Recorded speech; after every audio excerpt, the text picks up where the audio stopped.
Chapter 539. Nothing else. Luli put on a mocking smile. He was sure that this Patriarch Yang was from the Four Forces. Instead of talking about what happened in the small battlefield, Patriarch Yang only mentioned how Lu Li provoked the demon-slaying hall. Clearly, he was trying to protect Ji Mingtian and Yang Xian. Lu Li's eyes flickered. He turned to Patriarch Yang and asked, "Why not? Do you want me to tell you what I have done?" Before Patriarch Yang could answer, Lu Li continued, "I killed innocent people in the small world. I killed hundreds of human beings. I imprisoned Ji Mingtian, young lady of the Samsara Palace, Yang Xian, future family patriarch of the Hades Society, Lu Xuan and Lu Ni, young master of the Lu family, and Dai Feiyu, young lady of the Pavilion of Blossoms. I tortured them for days, which disgraced the Four Forces. I am a warrior with no background and no backing. How dare I provoke the Four Forces and the demon-slaying hall, the protector of the human race? I, Lu Li, deserve to be cut into pieces and executed." But Lu Li's voice suddenly became impassioned. "I killed warriors of the Samsara Palace, the Pavilion of Blossoms, the Lu family, and the Hades Society. Yang Xian, Ji Mingtian, Lu Xuan, Lu Ni, and Dai Feiyu also killed warriors of the Pavilion of Delicacy and many human beings. They tried to kill me many times. If you want to kill me, then please execute the 5 of them together. Or else, I will not accept this." Lu Li emphasized the last 3 words and dragged them out on purpose. His words echoed in the hall, which made some patriarchs change their expressions. Lu Li retreated for the sake of advancing. He dragged Ji Mingtian, Yang Xian, and Lu Xuan down with him. He did kill some human warriors. Ji Nu, Yang Qi, and the others tried to kill Jiang Qiling and the others. He killed more than 200 of them. That being said, Jiang Qiling and Jiang, who were killed by Ji Nu and the others. Also, Ji Mingtian and Lu Xuan tried to kill Yi Futian and Jiang Qiling twice. Yi Luo and Lu Hongyu all knew about it. How could Yi Futian and Jiang Qiling turn black into white? According to the rules of the demon-slaying hall, Lu Li should die, but so should Ji Mingtian, Lu Xuan, and the others. Lu Li was satisfied that he could take several people with him to the grave. Lu Li's words caused another uproar in the hall. Lu Li didn't know if it was because those people didn't know, or they were deliberately making a fuss to make the situation worse. A cold light flickered in the second palace master's eyes. He looked at Elder Yang and asked, "Have you investigated the matter?" Patriarch Yang remained calm. He cupped his fist to Deputy Master and said, "I have found out that Lu Li had a conflict with Ji Mingtian, Lu Xuan, Lu Ni, Yang Xian, and Dai Feiyu in the small battlefield. Lu Li put them into the den of Barbarian God and trapped them for more than a month until they were rescued by Patriarch Long just now." When the conflict broke out, both sides suffered casualties. Elder Yang's explanation was simple. Obviously, he wanted to clear the name of Ji Mingtian and the others. Bullshit. Lu Li flew into a rage. He pointed to Patriarch Yang and said, "Patriarch, you call this a thorough investigation?" He simply couldn't tell right from wrong and inverted black from white. "Since there are so many lords and seniors here today, why don't we summon everyone here and confront them in court? Do you dare?" Courting death. Patriarch Yang coldly shouted and angrily said, "Lu Li, how dare you speak rudely and insult a patriarch? Do you believe that I will kill you on the spot?" All right. Right at that moment, law enforcement patriarch who had been silent suddenly spoke. He looked over coldly and said in a deep voice, "Since there is something suspicious, then let's get to the bottom of it. Now that everyone is here, we can interrogate them on the spot. It won't be too late to convict them after we figure out the truth." What? Just now, there were only some murmurs in the hall, but this time, it was noisier. Law enforcement patriarch was the most powerful person in the hall after the 3 grandmasters.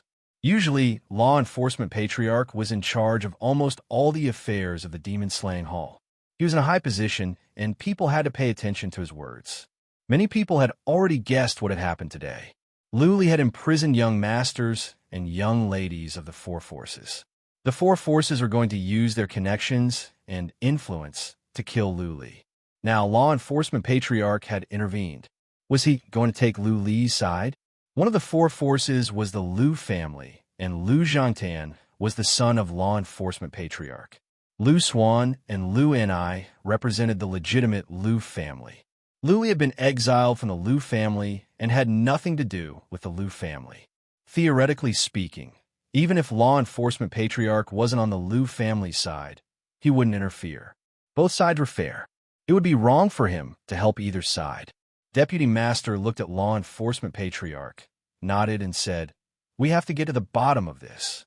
Patriarch Yang summoned the parties and witnesses. "Let's have a trial in court." Patriarch Yang didn't change his expression. He cupped his fists, waved to another patriarch, and said, "Go and bring in the relevant people." A patriarch left quickly. Lu Li looked at Patriarch Yang and then to the other patriarchs in the hall. Seeing that the people inside were all silent, without any unusual expressions, he suddenly felt a faint sense of unease in his heart. Things might be going in a different direction than he had expected. Were they really going to distort the truth? Did the four forces really have such power? An hour later, a group of people was brought in. Lu Li glanced over. When he saw who it was, his expressions changed again. Ji Mingtian and the other four were brought in, including Ji Nu and Yang Qi. Apart from them, there was only Jiang Hu. Yi Luo, Lu Hongyu, Lu Lin, and Jiang Qiling were nowhere to be seen. Yi Luo knew the whole story better than anyone else, and so did Lu Lin, Lu Hongyu, and Jiang Qiling. But none of them were here except for Jiang Hu, which made Lu Li feel even worse. Ji Mingtian and Dai Feiyu's faces were still charred. Their hair and eyebrows were bald. They were too ashamed to see others, so they covered their heads and faces with scarves. Lu Xuan, Lu Ni, and Yang Xian were also charred. Their wounds were healed, but it was obvious that they were struck by thunderbolts. Their hair and eyebrows were burnt off, which was a strange sight. When they came in, they glared at Lu Li with murderous looks. Only Dai Feiyu looked at Lu Li with no hatred, only fear. What happened during this time had planted a seed of fear in her heart. She looked at Lu Li as if he was a demon. How would you get back at him? Many powerful warriors in the hall were enraged to see how miserable they were. Lu Li could tell at a glance that they were from the four forces, or they were related to all four forces. Plop! Lu Xuan and the other four knelt down heavily. Lu Xuan shouted, "Greetings, Deputy Master and the other patriarchs. We are Lu Xuan and his companions. Lu Li has kept us in captivity for over a month and tortured us. He killed more than a dozen of our friends. If it were not for the fact that we were lucky, we would all have been killed. I beg you, lords, to seek justice for us. The five of us thank you." Bang, bang, bang. With that said, Lu Xuan kowtowed so hard that his forehead was making a loud noise. The other four followed suit. Their faces were filled with grievance and hatred. Ji Mingtian and Dai Feiyu shed tears. They were like 5 kids who had been bullied, and they came back to ask their elders to avenge them. Such acting skills, TSK tisk. Chapter 540. Lu Xuan and the other four looked so pitiful and pitiful. Many powerful warriors in the hall now looked at Lu Li in a different light when they thought of how arrogant and domineering Lu Li was when he came in. It was obvious. Lu Li was cruel and violent. He bullied 5 people in the small battlefield, and he refused to admit his guilt. Deputy Master didn't change his expressions. He waved his hand and said, "Rise.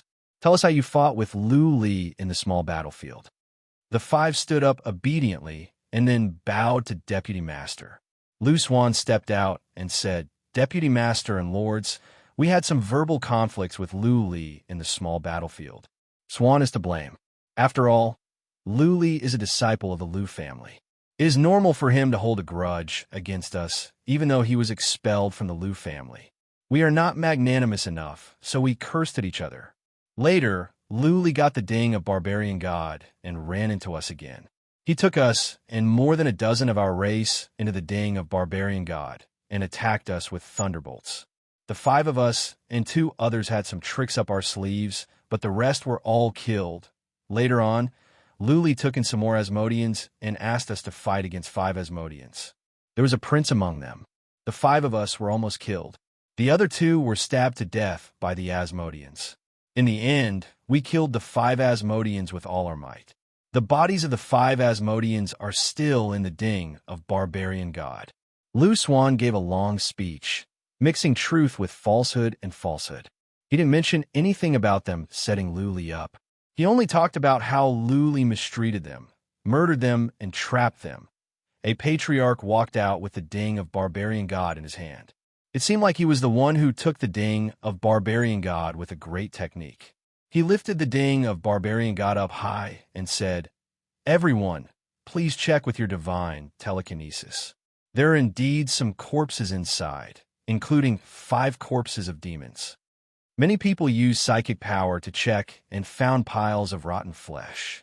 The 5 Asmodeans' bodies hadn't decayed completely, so it was easy to tell that they were Asmodeans. Did he take control of the Ding of Barbarian God? How else could he let Ji Mengtian and the others out? Luli looked at the Ding of Barbarian God in confusion. He raised his hand and said to Little White in his sleeve. Little White crawled out of his sleeve. The horns on its head lit up and shot out a weak electric arc. The Ding of Barbarian God flashed and flew toward Little White. Huh? The elder with the surname Long holding the Barbarian God cauldron was shocked and reached out to grab it. But the Ding of Barbarian God soon disappeared into Little White's head. Little White sneaked in a Lu Li's sleeve at once. Many elders were confused. Their divine senses locked onto Whitey. How could this little beast store the Ding of Barbarian God? This was the first time they had seen a profound beast that could use a semi-divine artifact. Give me the Ding of Barbarian God. Patriarch Long stood in front of Lu Li and said coldly. Lu Li sneered, "I took it from the barbarian race. Why should I give it to you? Why don't you go and take it from a non-human kind yourself?" Courting death. The patriarch flew into a rage and was about to grab Lu Li. Brother Long, step back. Deputy Master said coldly to stop Patriarch Long. He looked at Lu Li and said, "Lu Li, what do you have to say for yourself?" Lu Li ignored Patriarch Long and glanced over to Ji Mengtian and the others. In the end, he said, "I want to summon some people. One is Yi Luo from the tumulus of universe, and the other 2 are disciples of the Lu family, Lu Hongyu and Lu Lin. What Lu Swan and the others said and what I said are only one-sided. I want to hear what others have to say." Lu Li had faith in the characters of Yi Luo, Lu Hongyu, and Lu Lin. As long as the 3 were here, they would put in some good words for him. Deputy Master looked at Patriarch Yang Yang, who waved his hand, and a patriarch flew out. In the time for one incense stick to burn, that patriarch came back and reported Yi Luo left the demon-slaying city a couple of days ago and went back to the tumulus of universe. Lu Hongyu and Lu Lin left yesterday as well. They should be out of the demon-slaying grounds now. Lu Li's expressions finally changed. He had an even stronger sense of foreboding. The 3 most important witnesses disappeared at the same time. Did they leave of their own accord, or were they taken away by force? Lu Li thought about it and put on a mocking grin. He had faith in the characters of the 3, but he had underestimated the influence of the 4 forces. The tumulus of universe could not withstand the pressure from the 4 forces, so they had to take Yi Luo away by force. As for Lu Hongyu and Lu Lin, they were disciples of the Lu family. Lu Yintian gave an order, and they had to be taken out of the demon-slaying grounds. Lu Li placed his last hope on Jiang Hu. Jiang Qiling was not here, so she must be controlled as well. The only one who knew the truth was Jiang Hu. Taking a deep breath, Lu Li said, "Jiang Hu knows the details. You can ask him if what Lu Swan said is true." Swish, swish, swish, many turned to Jiang Hu.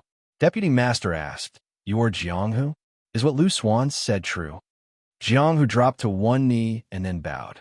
After a moment of silence, he looked up and said, "Deputy Master, I have been with Lady Qiling and Lu Li, and I have witnessed everything.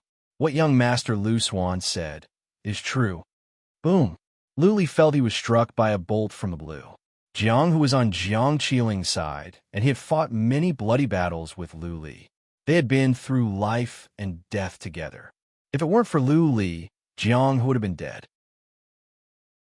Lu Li didn't expect that Jiang would stab Lu Li in the heart. Lu Li stared at Jiang and shouted, "Do you dare to look me in the eyes and say what you just said?" Jiang lowered his head without looking at Lu Li. After a while, he looked up at Lu Li and said, "Young Master Lu, I am sorry. I am indebted to you, but I have to tell the truth." Lu Li understood everything from the look in Jiang's eyes. Jiang Qiling was taken away, and Jiang gave false testimony. All these indicated that the Pavilion of Delicacy had compromised with the four forces. Jiang Tianshun must have summoned Jiang and given him a firm order. Jiang wouldn't dare to disobey Jiang Tianshun. It was a very clear matter, but it had been easily turned upside down. Only now did Lu Li understand what a superforce was and what a powerful means was. That being said, the Samsara Palace was the most powerful force at the Central Plains. The Hades Society ranked 3rd, and the Pavilion of Blossoms ranked 4th. These three forces were enough to make the Pavilion of Delicacy and the Tumulus of Universe compromise. Lu Li was fuming. He tried his best to come up with a solution. After a while, he cupped his fist to Law Enforcement Patriarch and said, "Law Enforcement Patriarch, I want to search their souls. Please search their memories, and everything will be clear." No matter how the truth was turned upside down, the memories in their souls could not lie. As long as Law Enforcement Patriarch searched their souls, everything would be clear. Before Law Enforcement Patriarch could say anything, Deputy Master snorted and said, "Lu Li, are you still going to deny it? I specialize in soul cultivation. How about I search your souls myself?" A glint of coldness rose in Lu Li's eyes. He turned to Deputy Master. Finally, he understood why things had turned out this way and why things could be turned upside down so easily. The biggest support behind Jimeng Tian, Yang Xian, and Lu Xuan was this Deputy Master. P.S. Updated on time. From today on, I will update at 6 p.m. on time so that you won't have to wait. The missing chapters will be paid back. The old freak had been working hard, and he could write 5 or 6 chapters a day. But it would be pointless if he wrote too little. The quality would deteriorate and the book would be ruined. Please understand. Chapter 541. Lu Li and Jiang Qiling were in the right when they were at the small battlefield. After all, they weren't looking for trouble. It was Lu Xuan and Jimeng Tian who tried to kill them first. If it were not for the fact that Jiang Qiling had given Lu Li divine energy and soul energy to him, both of them would have been dead. Lu Li didn't go too far even later on. Lu Xuan and the others built the demon trapping formation to kill Lu Li again. Lu Li didn't kill Jimeng Tian and the others either. Compared to what Jimeng Tian and the others had done, the death of more than a dozen warriors was nothing. Lu Li was not to blame for what happened to Ji Nu and Yang Qi. It was Ji Nu and Yang Qi who tried to kill Jiang Qiling first, and they killed more than 40 people. Lu Li killed more than 200 in retaliation. That was not too much. He was almost killed twice. Lu Li trapped Jimeng Tian and Lu Xuan in the Ding of Barbarian God and tortured them for more than a month. Strictly speaking, it was not wrong. What was wrong was that the status of the two sides was not equal. If Lu Li was the future master of the Samsara Palace, and Jimeng Tian and Lu Xuan were small fries, Lu Li could kill them dozens of times, let alone torture them. Jimeng Tian, Yang Xian, and Lu Xuan were the most famous young masters and young ladies of the four forces. Their lives were precious, and they represented the four forces. There was no reason in this world. The four forces stood at the peak of the great land. Their fists were strong, and their words were the law. A small fry had slapped the four forces in the face. How had he asked for justice? Do you still want to live peacefully? He was either crazy or indulging in wild fantasies. Lu Li had figured it out. After he realized that the four forces were backed by Deputy Master, he felt nothing he could say or do would be of any help. He was like an ant, and the four forces were like a towering tree. This tree had branches, leaves, and countless intertwined roots buried in the ground. Deputy Master's words silenced everyone. His words exposed Deputy Master and made his stance clear. Who would go against Deputy Master because of Lu Li? Grandmaster was the most powerful warrior of the human race. Naturally, Deputy Master was the second most powerful warrior. Also, Deputy Master had more than one person behind him. He represented a powerful force. It was safe to say that if Deputy Master was determined to wipe out a force, even the Pavilion of Delicacy could be turned into ashes. Therefore, Jiang Tianshun gave in, and Yi Luo was brought back to the tumulus of universe by force. Deputy Master is from the Samsara Palace, or the Hades Society. Lu Li thought of a possibility. After a moment of silence, he put on a bitter smile and stopped struggling. Shrugging, he said, "If it is not Patriarch of Law Enforcement, I don't think it is necessary to search others' souls. What is the point? Deputy Master, just for me." Lu Li, I will accept it." Lu Li's words were profound. Many powerful warriors in the hall could tell what he was trying to say, but nobody said anything. At this moment, anyone who dared to step forward would be going against the second palace master. Ji Mengtian sneered. Lu Li was right. Deputy Master's surname was Ji, and he was her forefather. After the second palace master stepped forward, the outcome of this matter had already been decided. The second palace master regained his composure. He did not speak immediately. Instead, he scanned the crowd, and his gaze finally landed on the deacon elder.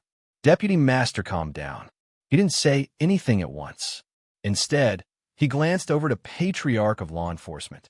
But Lu Li was the great-grandson of Patriarch of Law Enforcement. Patriarch of Law Enforcement had to be careful. Patriarch of Law Enforcement didn't look at Deputy Master. Instead, he looked at Lu Li and then to the brown-eyed-browed old man not far away. The brown-eyed-browed old man's surname was Pang. He ranked number 6 among the 10 patriarchs and was an influential figure in the demon-slaying hall. Sensing Patriarch of Law Enforcement's look, Pang pulled a long face. Then, he made up his mind, stood up, looked at Lu Li, and said, "Lu Li, you have done wrong. Apologize to Deputy Master and Ji Hua and the kids of the Yang family. You have made contributions at the small battlefield. Your contributions offset your mistakes. If you behave nicely, maybe Deputy Master will be magnanimous and give you a lighter sentence." Even though it was the brown-haired old man who said it, people with discerning eyes could tell what he meant. Many people knew that this Patriarch Pang had always been following the lead of Law Enforcement Patriarch. Law Enforcement Patriarch had indirectly expressed his attitude, for Lu Li to lower his head, admit his mistake, apologize, and strive for leniency. Deputy Master would at least show some respect for Lu Li. At least, Lu Li would not be sentenced to death. Apologize? Ha ha ha. Lu Li threw his head back and laughed. He looked ferocious. His eyes glowed in a silver light, which was terrifying. Even though he was laughing, his eyes were as cold as ice. He glanced over to the others and said to Patriarch Pang, "Why? Why should I be the one apologizing? Why should I lower my head?" Lowering his head and admitting his guilt could save him from death. But he would be exiled to a dangerous place just like he was at the Liu family. That way, he could live and there would be hope. That being said, he would have to let go of his dignity and lower his head to Ji Mengtian, Lu Xuan, and Deputy Master. "Lower my head?" Lu Li murmured. The disdain on his face grew. Pointing to Lu Xuan, he said, "This is my cousin, but he has plotted against me many times. He set me up twice at the small battlefield. You want me to lower my head to him?" Pointing to Ji Mengtian, Lu Li continued, "The most beautiful young lady of the Samsara Palace is beautiful on the outside, but cruel on the inside. We treated her as a friend, but she betrayed us without warning and led us into the ambush of the 4 alien races. You want me to lower my head to someone like her?" "In young Master Yang Xian, Lady Dai Fei Yu." Lu Li turned to Yang Xian and Dai Fei Yu and said coldly, "We didn't know each other before the small battlefield. Just because Jiang Qiling might become the chosen warrior in the future, they dared to get involved and set up a trap to kill us? They're so jealous and so vicious. You want me to lower my head to them? Yang Xian was expressionless. Even though Dai Feiyu was wearing a veil, she turned her head away in shame, afraid to look into Lu Li's eyes. Lu Li turned to Deputy Master, pointed to his face, and said, "This is Deputy Master of the Demon-Slaying Hall, the second most powerful warrior of the human race. He is the ancestor to many people of the Central Plains. If he were a real immortal, I would bow to him without your persuasion. But he can't tell right from wrong. He confounds black and white, refers to a deer as a horse, and takes the side of the evildoer. You want me to lower my head to him? No way. Lu Li, may be young, but I'm a man with an indomitable spirit. I would rather die standing than live on my knees." His words were sonorous and resonant. When Lu Li began to speak, many people felt things were about to go south. But Patriarch of Law Enforcement didn't say anything, and Deputy Master didn't say anything. Nobody could interrupt him. Lu Li had pushed himself into a dead end. Not even Patriarch of Law Enforcement could plead for mercy for him now. But many people sighed with mixed feelings. They were not young anymore, and they had been living at the demon-slaying city for a long time. Their drive had been worn down by time. But Lu Li's last few words ignited the passion that had been buried in their hearts for a long time. Some elders were even ashamed. They felt that they were not as proud as a teenager and that they were not as free and dignified as Lu Li. Chapter 542. As soon as Deputy Master finished his words, it was a foregone conclusion. Not even a god could change it. As a matter of fact, Lu Li's words had sealed the fate. Apart from the Grand Master of the Great Land, nobody of the Demon-Slaying Hall could live after humiliating Deputy Master in public. It was difficult for the Demon-Slaying Hall to rise to the top. Combat abilities were one thing, but there was also the complicated network of relationships. The Demon-Slaying Hall was the most powerful force at the Great Land. Members of the Demon-Slaying Hall were the most powerful ones. The network of relationships was so complicated that it could affect everything. For Deputy Master to rise to the top, he must have a horrifying amount of power in his hands. But Grandmaster didn't come out today. Maybe there was only one possibility. The main hall master had secretly compromised, giving the second hall master face. Hence, he did not interfere in this matter. Of course, it was also possible that Grandmaster was in closed-door cultivation. Anyhow, Deputy Master had spoken. Grandmaster wouldn't say anything even if he did. Otherwise, the Demon-Slaying Hall would be in chaos. Patriarch Yang grabbed Lu Li's shoulder. A surge of strange energy enveloped Lu Li's body. Lu Li and Little White were immobilized again. Patriarch Yang took Lu Li with him and walked out in strides. Many powerful warriors in the hall followed them. Maybe they were trying to vent their anger or to bid farewell to Lu Li. Deputy Master left. Patriarch of Law Enforcement sat still, expressionless. But after Lu Li was taken out, he closed his eyes. He didn't want others to see the guilt and self-blame in his eyes. Yang Xian followed Patriarch Yang out, and so did Lu Xuan. Dai Feiyu stayed. She lowered her head, afraid to look outside. Ji Mengtian wanted to go out, but she looked at Lu Xuan. Seeing that he didn't move, Ji Mengtian thought about something, but she didn't move. Patriarch of Law Enforcement suddenly opened his eyes and looked at Lu Xuan, who lowered his head with respect. Patriarch of Law Enforcement sighed, shook his head, and said, "Lu Xuan, you are a talent, but not a qualified family patriarch. You disappoint me." With that said, Patriarch of Law Enforcement vanished from the hall. Lu Xuan's face turned pale. Patriarch of Law Enforcement's eyes were like two sharp swords that pierced through Lu Xuan's soul and discovered all the secrets in his heart. If someone else had said this, it wouldn't have been so important. But who was the law enforcement elder? That was the biggest backer of the Lu clan, his great-grandfather. If the elder of law enforcement sent a message back to the Lu clan, his future would be bleak. Lu Xuan's expressions turned ferocious. His eyes flickered and he clenched his fists. He said in a voice that only he could hear, "I am not a qualified family patriarch? Who is? Lu Li?" I have the confidence to lead the Liu family to glory and create a prosperous foundation for the Liu family that will last 1,000,000 years. Great-grandfather, just you wait. I'll prove it to you. Let's go out and take a look. Lu Xuan waved to Ji Mengtian. He didn't go out just to put on a show for Patriarch of Law Enforcement. Now that he had seen through everything, there was no need for Lu Xuan to pretend anymore. He wanted to see Lu Li die with his own eyes. Only when Lu Li was dead could nobody threaten his position in the Liu family. There was a sea of people outside. Originally, 6,000 people had gathered, but now the number had increased to more than 10,000. Patriarch Yang grabbed Lu Li and walked slowly to the center of the plaza. He slowed down on purpose as if he was stalling for time. His purpose was self-evident. He wanted to attract more people out so that he could kill Lu Li in public as a warning to others. Lu Li had offended many people today, and Patriarch Yang was one of them. Patriarch Yang wanted everyone at the demon-slaying hall to know about this. He wanted this matter to be spread across the Central Plains to tell the world that anyone who dared to provoke the demon-slaying hall, the deputy master and him, would end up dead. Lu Li kept a straight face. There was no sadness or anger in his eyes, only guilt. Guilt for Bai Qiuxue, for Jiang Qiling, and for Lu Ling and Lu Renwan. Bai Qiuxue was still sealed in the glacier.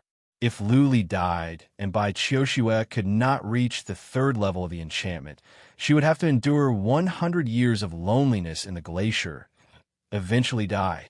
What about Jiang Qiling? She was a strong-willed girl. Would she seek death after she learned that he was killed? Jiang Qiling had tried to kill herself many times before. It was highly likely that she would do so after she was injured again. Lu Ling, that poor sister, she must be suffering somewhere at the moment. Lu Li was brought to the center of the plaza. More and more people came over from all sides. Lu Li glanced over. He saw Ji Nu and Yang Qi standing on the side with several warriors, less than 100 feet away from him. They were sneering and ridiculing. A glint of coldness rose in Lu Li's eyes. If it were not for the fact that he couldn't move, he would have killed the 2 of them. Lu Xuan, Lu Enai, Ji Mengtian, and Yang Xian were not so ostentatious.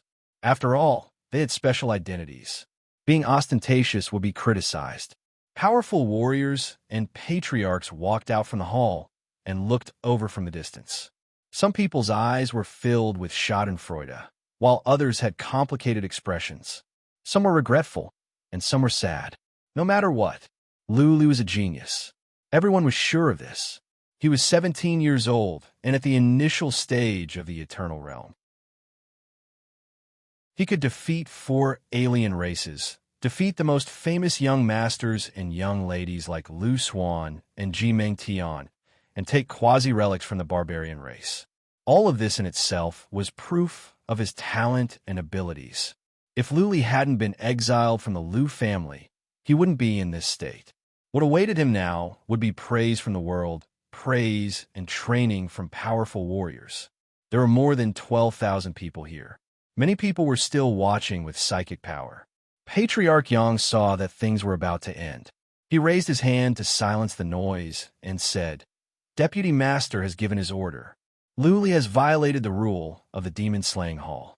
His crime is unforgivable. Kill him in public as a warning to others." It was so quiet that even a pin drop could be heard. More than 10,000 people stared at Patriarch Yang's hand that was lifted up slowly. The hand was skinny and old. Needless to say, if this hand were to land, Lu Li's head would be crushed like a watermelon. The skinny hand was raised to about 30 centimeters above Lu Li's head. Xian energy began to glow. A glint of killing intent rose in Patriarch Yang's eyes. He smashed at Lu Li's head forcefully. "Darling." Right at that moment, from a hall in the distance, a person flew up. A heart-wrenching scream came out. That voice was filled with fear, terror, and despair, and it was heartbreaking to hear it. Everyone subconsciously looked in that direction, and what they saw was a beautiful woman in a red dress. The woman's face was very pale, like a sickly person who had just recovered from serious illness. She looked at Lu Li from the distance with her pretty eyes and shouted, "Darling, don't worry. I will be with you soon." Jiang Qiling took out a dagger and held it against her neck. As soon as Lu Li died, she would cut her own neck and go with him. While the quiet plaza became noisy, almost everyone in the city knew Jiang Qiling. She was the future chosen warrior, and she was going to die with Lu Li. Xiao. A man dashed over and showed up behind her. A hand patted on the back of her head. Jiang Qiling's eyes rolled up. She collapsed and passed out again. Maybe it was because of the appearance of Jiang Qiling that Patriarch Yang was hesitating. He slowed down his hand, and the energy that enveloped Lu Li disappeared. Whoosh! A black glare glared in Lu Li's sleeve. Little White came out from Lu Li's sleeve and dashed towards the huge hand of Patriarch Yang. Patriarch Yang was at the Earth Immortal realm. How fast could he react? That being said, after he made sure that it was just a small beast, he didn't stop. He continued to pat, trying to kill Little White and Lu Li together. Crack! Chapter 543. Little White was not Lu Li's spiritual beast because there was no contract between them and there was no soul connection. But Little White and Lu Li were on good terms. They were more like spiritual beasts than spiritual beasts. Little White was smart and it could understand human language. Its intelligence might not be worse than that of a beast king. It sensed Patriarch Yang's killing intent and it knew Lu Li's current situation. Therefore, when Patriarch Yang was about to kill Lu Li, Little White came out to protect its master as soon as it could move. Patriarch Yang had underestimated the sharpness of Little White's teeth and Little White's defense. Patriarch Yang's hand glowed with Xian energy, which formed a light shield. He thought he could kill Little White easily. However, he did not expect that Little White's little mouth would move, break through his profound energy shield, and bite off his wrist. Patriarch Yang couldn't even remember when was the last time he was hurt. Now that his wrist was bitten off, he screamed in pain. His eyes were filled with anger and killing intent. Out of instinct, Patriarch Yang released his horrifying qi and energy. He was like an ancient beast. A black Xian iron glove appeared on his other hand. He reached for Little White in a flash, trying to squeeze it to death. Don't hurt Little White. Lu Li was alarmed.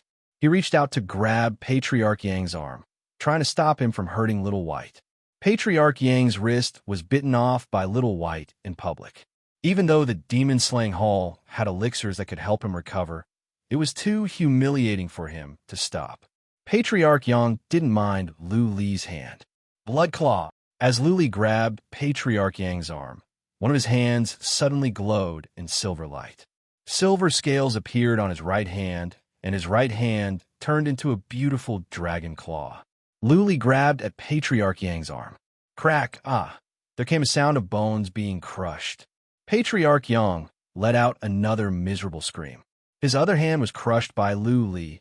Blood spilled out. His arm fell off along with minced flesh and blood. Die! Lu Li's eyes glowed in silver light. Just now, he grabbed Patriarch Yang's hand. It seemed to be a normal move, but it was premeditated. He wanted to kill Patriarch Yang and humiliate the demon-slaying hall. Boom! Seeing that Lu Li was reaching for his chest, Patriarch Yang finally came to his senses in this moment of life and death. A surge of air surged out from his body. A surge of invisible ripple spread out from his body. Space trembled. Lu Li and Little White were knocked away by the surge of air. PFFF, what a pity! Lu Li spat out blood in midair. Many of his ribs were broken by the chi waves. Just now, he was so close to killing Elder Yang. But then again, Elder Yang was an Earth Immortal. If he could kill an Earth Immortal so easily, then Earth Immortals would be trash. He and Xiao Bai were lucky enough to cut off one of Elder Yang's arms. It was because Elder Yang had underestimated him. Otherwise, even if he was 10 times stronger, he would not be able to hurt Elder Yang. Everything happened so fast that everyone was stunned. Little White and Lu Li only spent the time for one breath. Many people didn't have time to react. Patriarch Yang's arm hadn't even touched the ground yet. Looking at Lu Li, who was flying backwards, and Patriarch Yang, who had 2 broken arms and was covered in blood, Many people felt like their minds were going haywire. Luli was about to die, but he still dared to fight back? How could he cut off an Earth Immortal Realm warrior's arms when he was only at the Eternal Realm? Nobody would believe it if they didn't see it with their own eyes. Jinu, Yangqi? Luli happened to be smashed to where Jinu and Yangqi were. He checked with psychic power in midair, and his expressions became ferocious. Go to hell, he shouted and released his dragon roar skill. The entire demon-slaying city was shaking. He turned around in midair and stared at Jinu and Yangqi in front of him. Streaks of psychic power stabbed at their soul pawns like knives. Swish, swish. Jinu and Yangqi were standing nearby, more than 100 feet away from Luli. When Luli was smashed away, he happened to be close to the two. Naturally, Luli would not show any mercy. He reached at the two with his blood claw. Bang, bang. Two heads were crushed. Before Jinu and Yangqi could react, they had been killed by Luli. Before Luli landed on the ground, he saw Lu Xuan, Ji Mengtian, and the others were among the crowd. He shouted, flew up, took out his fate wheel, and was ready to kill Lu Xuan and the others. Buzzing, an invisible ripple spread out. At the same time, several human sovereign realm warriors released force fields that froze Luli in midair. Nobody dared to interfere with what happened to Patriarch Yang, and nobody could react when Luli killed Jinu and Yangqi. That being said, if Luli were allowed to continue his killing, then all the powerful warriors in the demon-slaying city might as well kill themselves. Even so, many people were frightened by Luli's brutality. Violence was not allowed at the demon-slaying city. Anyone who dared to use force would be killed without mercy. This was a rule established when the demon-slaying city was built. Over the years, only a few dared to use force at the demon-slaying city, and they were all killed in the end. That being said, many powerful warriors didn't react in time when Luli made his move. Otherwise, Luli wouldn't have had the chance to kill Jinu and Yangqi. They stared at Luli, who was frozen in midair and had just taken out his fate wheel. Luli's eyes were filled with killing intent as he stared at Lu Xuan and the others in the distance. His silver claw was tainted with blood and brains. Many people shuddered with fear. How many years had it been since something like this happened at the demon-slaying city that was so quiet and lifeless? Under the watchful eyes of tens of thousands, Luli dared to kill patriarchs of the demon-slaying hall. Not only did he fail, he also went on a killing spree. How bold was Luli? On second thought, Luli was about to be killed. Killing one patriarch would break even, and killing two would be a win. It was understandable that Luli was going to be killed. Whoosh, whoosh, whoosh, one figure after another soared into the sky. The second palace master, who had already left, appeared again. He flew over. Looking at Patriarch Yang's bloodied arms and Jinu and Yangqi's cracked heads, he felt his face hurt, as if Luli had slapped him on the face. Standing in midair, Deputy Master glared at Patriarch Yang coldly. Clearly, he was blaming Patriarch Yang for failing to do such a small thing. Looking at Patriarch Long in the distance, Deputy Master said, "Brother Long, do the execution." Whoosh! In the distance, Patriarch Long nodded. He flew up, but didn't move closer. Instead, he slapped forward. Swish! Xin-Chi and heaven and earth gathered together. A huge hand appeared and pressed down on Luli. Warriors near Luli retreated at once in case they would be killed by Patriarch Long. Buzzing. Right at that moment, something happened again. A ray of light rose to the sky at the plaza at the south.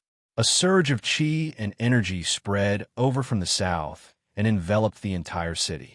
Many people looked over with psychic power. Their souls trembled. The source of the light was the statue of Emperor of Heaven Reverse in the scripture. The statue of Emperor of Heaven Reverse glowed again.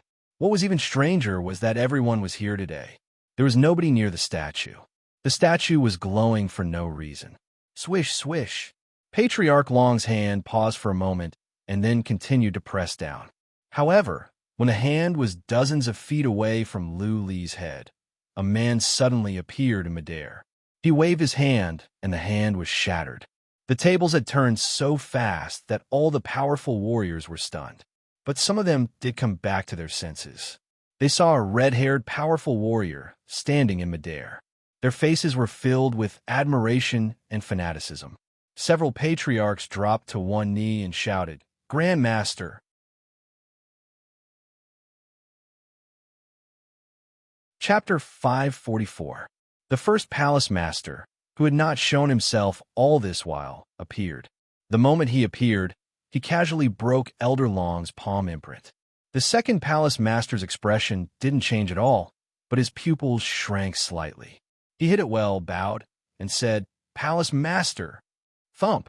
Thump! The martial artists in the square all came to their senses and knelt down one by one. Many of them were extremely excited. Some had been at the demon-slaying hall for 100 or 200 years, but they had never seen the legendary Grand Master. Some of the warriors from the various clans who had participated in the small battlefield were so excited that their faces had turned red. It was indeed the wisest decision for them to stay and watch the show. Not only did they get to watch a great show, but they were also fortunate enough to meet the second hall master and the first hall master.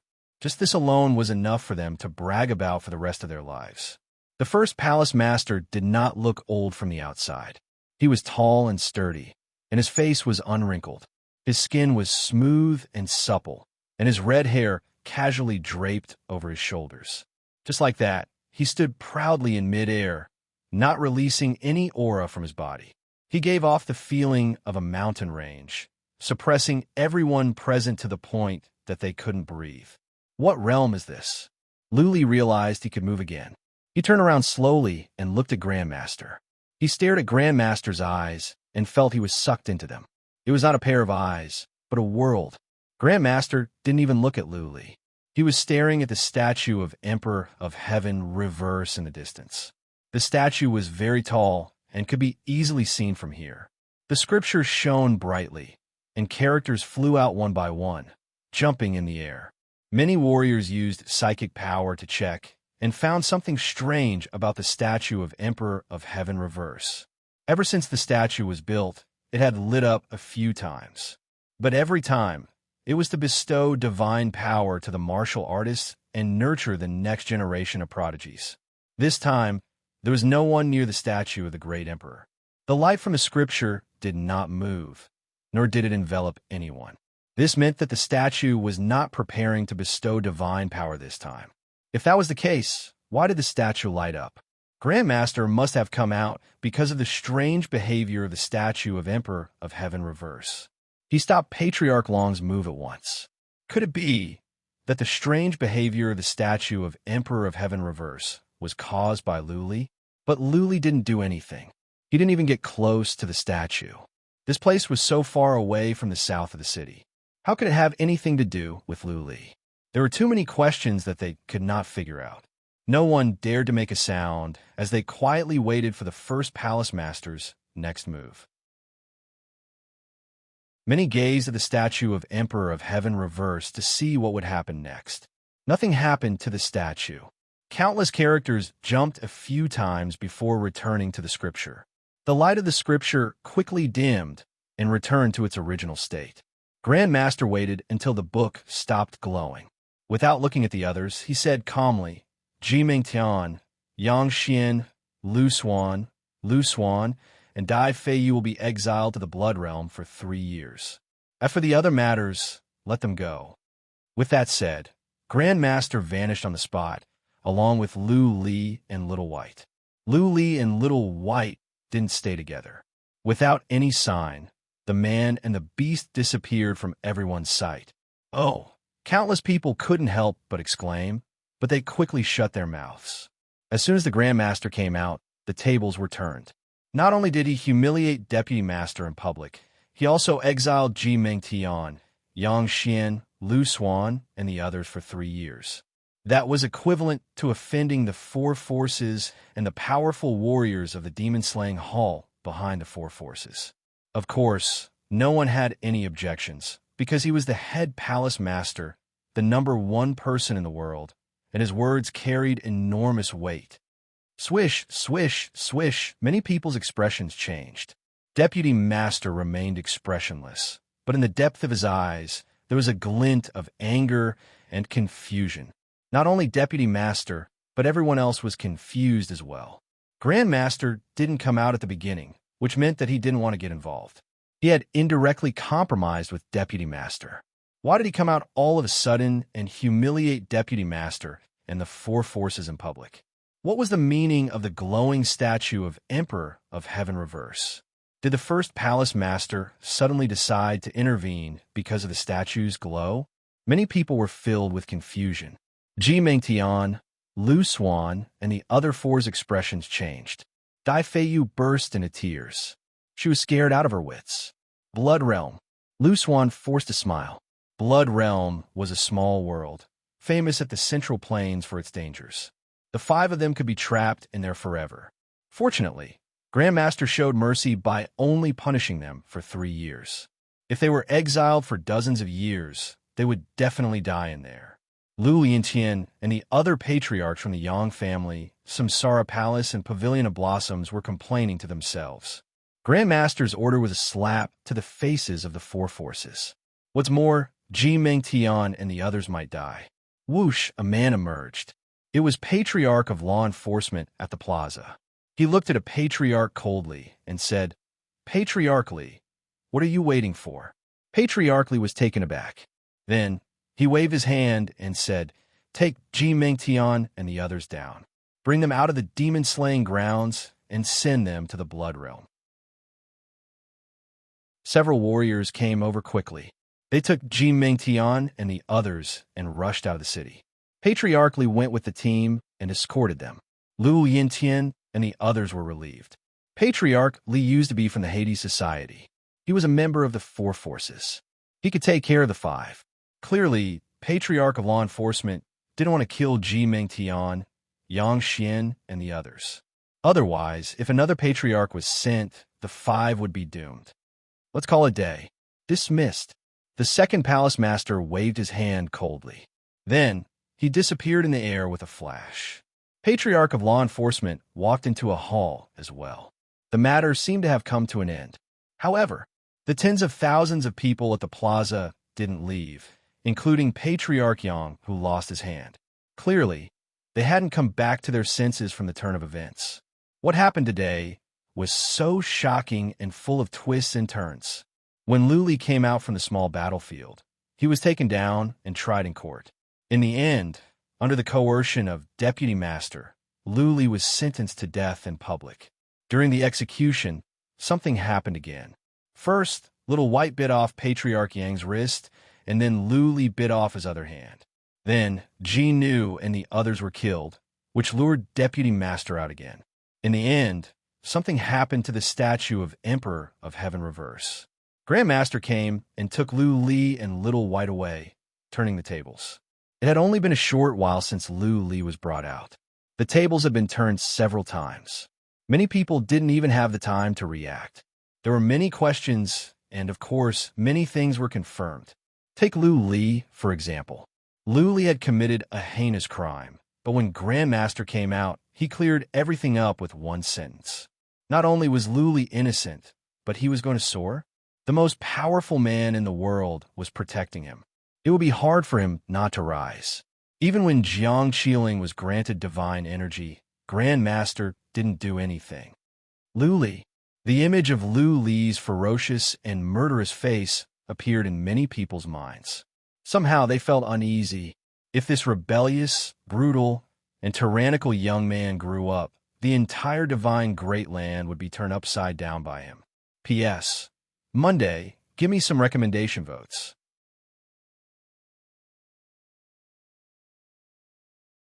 Chapter 545. At the northeast corner of the demon-slaying city was a small lake with several castles around it. Usually, this was a restricted area. Of the entire demon-slaying hall, no more than 5 people could enter this place.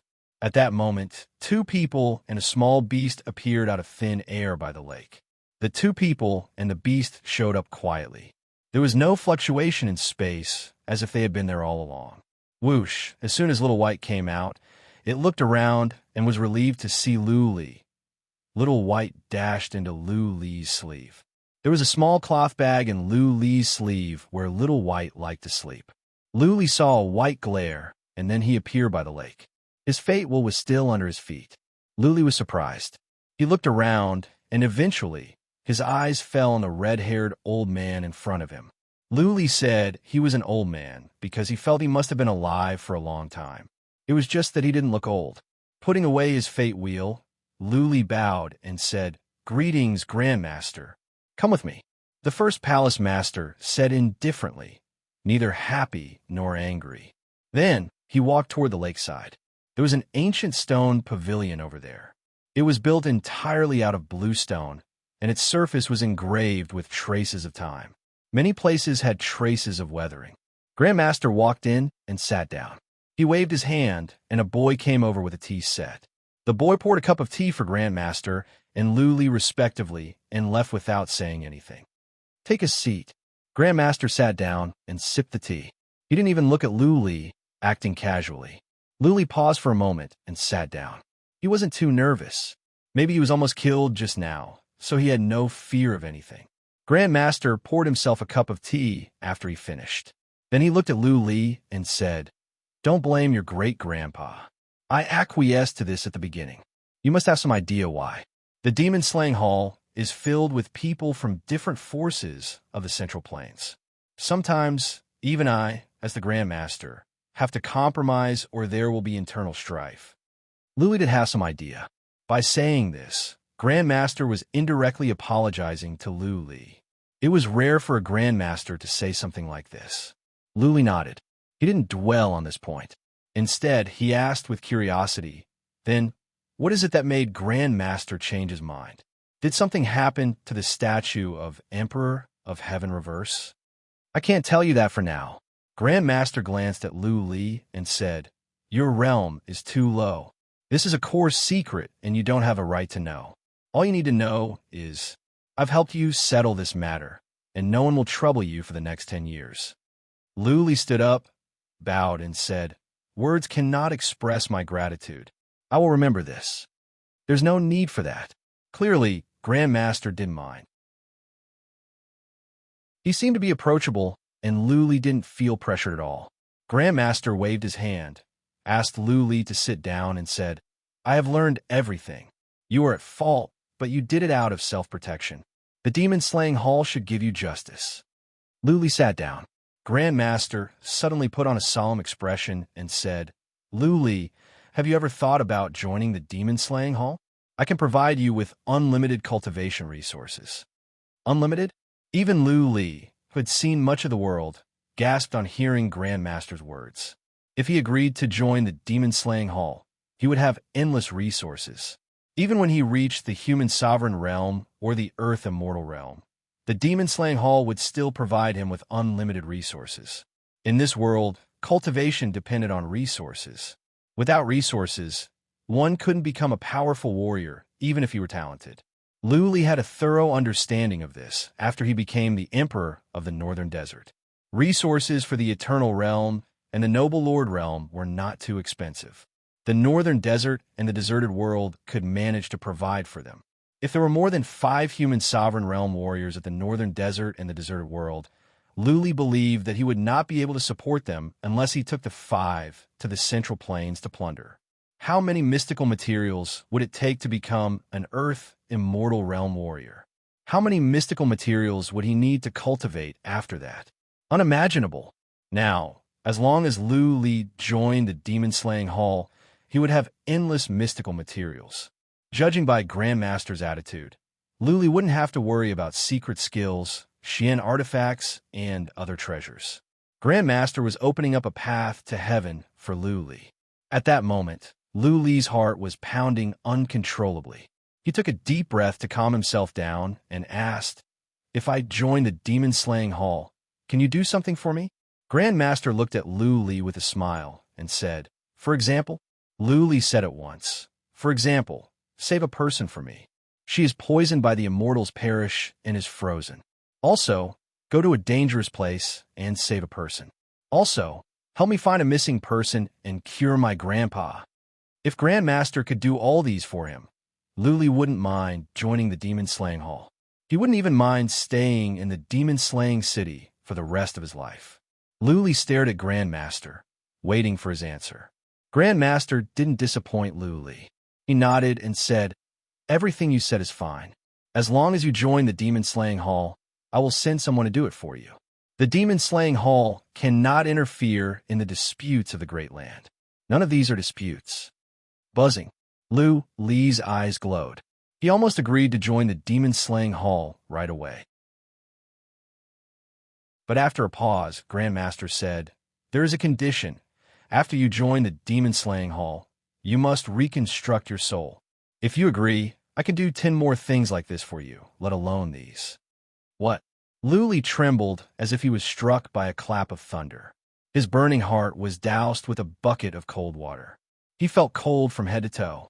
When the soul was reconstructed, all the memories of the past would be gone. Not forgotten, not sealed, but completely gone. To reconstruct one's soul meant that he had died once and was reincarnated. Not even Jiang Qiling and Bai Qiuxue would find him familiar. He would forget the past and cut off all ties with his previous life. He would forget Bai Qiuxue, Jiang Qiling by Xia Shuang, Madame Yin, Ming Yu, Yu Huashen, Yi Luo, and Lu Hongyu. He had no recollection of any of them. In other words, he would become a different person, a person who would have a fresh start. The current Lu Li would die, and the other Lu Li would come back to life. That Lu Li had nothing to do with the current Lu Li, apart from the fact that they shared the same body. No. Lu Li soon shook his head and said, "I don't want my soul to be reconstructed. I would rather die." Alas, Grandmaster seemed to have guessed that Lu Li would make this choice. He sighed and said, "Lu Li, if you want to achieve great Tao and ascend to immortality, you must let go of your mortal feelings and concentrate on seeking Tao. If you have something in your heart, then your mind will not be stable and you'll have a weakness.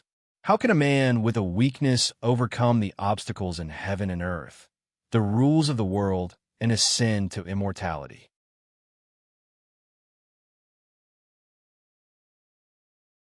Chapter 546. Seeing how determined Lu Li was, Grandmaster was a bit disappointed. Then, he seemed to be relieved. Lu Li was only a teenager. How could he see through the mortal world and ignore the mortal world like a bunch of old farts? Even the old guys of the demon-slaying hall couldn't let go, let alone Lu Li. Grandmaster frowned and drank his tea. After a while, he looked up and said, "If so, I will not force you to join the demon-slaying hall. Of course, you have to deal with your own affairs. The demon-slaying hall cannot help you. I can only promise you that for 10 years, the forces of the Central Plains will not trouble you. I don't care about what happens after 10 years. Lu Li frowned. Grandmaster had made it clear. He had given Lu Li 2 options. Either he could join the demon-slaying hall, rebuild his soul, and do everything for Lu Li, or he could go back to the northern desert and do nothing for Lu Li. He could live on his own, but he could stay alive for 10 years. The 2 options were not ideal. Lu Li said after a moment of silence, "I have killed many alien races at the small battlefield, and I have gained many points, right? Can't I get the antidote for the immortals perish?" "Yes, if you didn't make such a scene." Grandmaster looked into Lu Li's eyes calmly and said, "But not now. Many patriarchs of the demon-slaying hall will have objections. I'm a Grandmaster, but I cannot do things my own way. I have offended many people because of you." Okay, Lu Li thought about it. Grandmaster was telling the truth. He had humiliated Deputy Master and those behind the 4 forces in public. Grandmaster had done enough for Lu Li. He still wanted more, but it was indeed a bit too much. Lu Li asked again, "Grandmaster, please show me the way. I will figure out how to get the immortals perish." Grandmaster thought about it for a while. He took out an ancient book from his ring, browsed through it, and handed it to Lu Li, saying, "Find this elixir and you can get the immortals perish." Bodhi fruit. Lu Li took over the ancient book and glanced at it. There were pictures and explanations. Lu Li read it carefully and memorized all the information about the elixir. Then, he gave the book back to Grandmaster and bowed to thank him again. "All right, let's drop this matter." Grandmaster put away the book, looked at Lu Li, and said, "I will ask someone to send you out of the demon-slaying battleground. Cultivate well. Also, take good care of your little beast. In 10 years, if you have thought it through and are ready to rebuild your soul, you can go back to the demon-slaying city to find me. If you still haven't figured out in 10 years, then don't come looking for me." Luli nodded. Grand Master waved his hand. A man covered in black armor suddenly appeared nearby. He said nothing after he showed up. He grabbed Luli and walked to her hall. Luli looked back at Grand Master and pursed his lips. He was taken into a castle. There was a teleportation formation in the castle. The black-armored man led Luli in, and they were teleported away soon. Buzz! When Luli was teleported away, the space next to the stone pavilion trembled. Then, Patriarch of Law Enforcement came out from thin air. Grand Master seemed to know that Patriarch of Law Enforcement was coming. He didn't even look at him. Grand Master of Law Enforcement was drinking tea by himself. Patriarch of Law Enforcement stood outside with respect and said nothing. After a while, Grand Master turned to Patriarch of Law Enforcement and said, "Tang Ying, your great-grandson has the same temperament as you, but he is more talented than you. It is a pity that he doesn't want to rebuild his soul, or else he could ascend to heaven." Patriarch of Law Enforcement was moved. After a while, he asked in a deep voice, "Is there a special meaning behind the scriptures on the statue?" "Of course." Grand Master nodded and said, "If there is no special meaning, why would I come out to protect Luli? Don't ask about the details. This is the top secret of the demon-slaying hall. Only the Grand Master has the right to know. If you can make the last step, I can pass on the position of Grand Master to you. Then you will have the right to know." Patriarch of Law Enforcement was even more shocked. It was not because Grand Master said he would pass on the position. It was because of the special meaning behind Grand Master's words. From Grand Master of Law Enforcement's words, Patriarch of Law Enforcement could tell that it was all because of Luli that the statue of Emperor of Heaven Reverse was acting strangely. In other words, Emperor of Heaven Reverse purposely passed down the decree to protect Luli. Unfortunately, Grand Master didn't want to talk about this further. He believed that apart from Patriarch of Law Enforcement, Grand Master and the others wouldn't say anything to reveal the truth. After some thoughts, Patriarch of Law Enforcement asked, "If so, how about I send a message to the Liu family and ask them to train Luli well? Let him use all the resources of the Liu family?" "No." Grand Master waved his hand and said, "You don't have to do anything. Let him run his own course." Patriarch of Law Enforcement was surprised. Luli was so talented that even Emperor of Heaven Reverse was alarmed. How could Grand Master let Luli run his own course? Without the resources from a major family, no matter how talented Luli was, he could hardly achieve anything great. "Send my message. Just protect Luli for 10 years. Grand Master said, "I gave him 2 choices. Either he can rebuild his soul and stay at the demon-slaying hall, or he can run his own course." He chose the second. Seeing that Patriarch of Law Enforcement still didn't understand, Grand Master continued after a pause. "To become a powerful warrior, one must either abandon worldly affairs, cut off relationships, and focus on cultivation. Or one must enter the mortal world, go through hardships, and rise up in adversity. Swords are sharpened through trials, and plum blossoms are fragrant." Back in the days, Emperor of Heaven Reverse made on his own. If we were to help him with everything, we would be harming him. I will protect him for 10 years. After 10 years, the 4 forces will be able to avenge themselves. By then, if Luli cannot stand up to the 4 forces, then he is destined to fall. Without pressure and suffering, there will be no motivation and his potential cannot be stimulated. Some people can only grow at the fastest speed in adversity. Luli is one of them. The greater the pressure, the greater the rebound. We must send a message to the Pavilion of Delicacy and tell them not to take care of Luli for 10 years. Whether he will emerge from the cocoon like a butterfly, rise to the sky like a flood dragon, or sink into oblivion forever, it all depends on himself. With that said, Grand Master walked to a castle.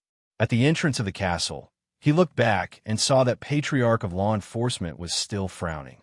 Grand Master said coldly, "Black Eagle, you have rebuilt your soul. The Liu family has nothing to do with you anymore.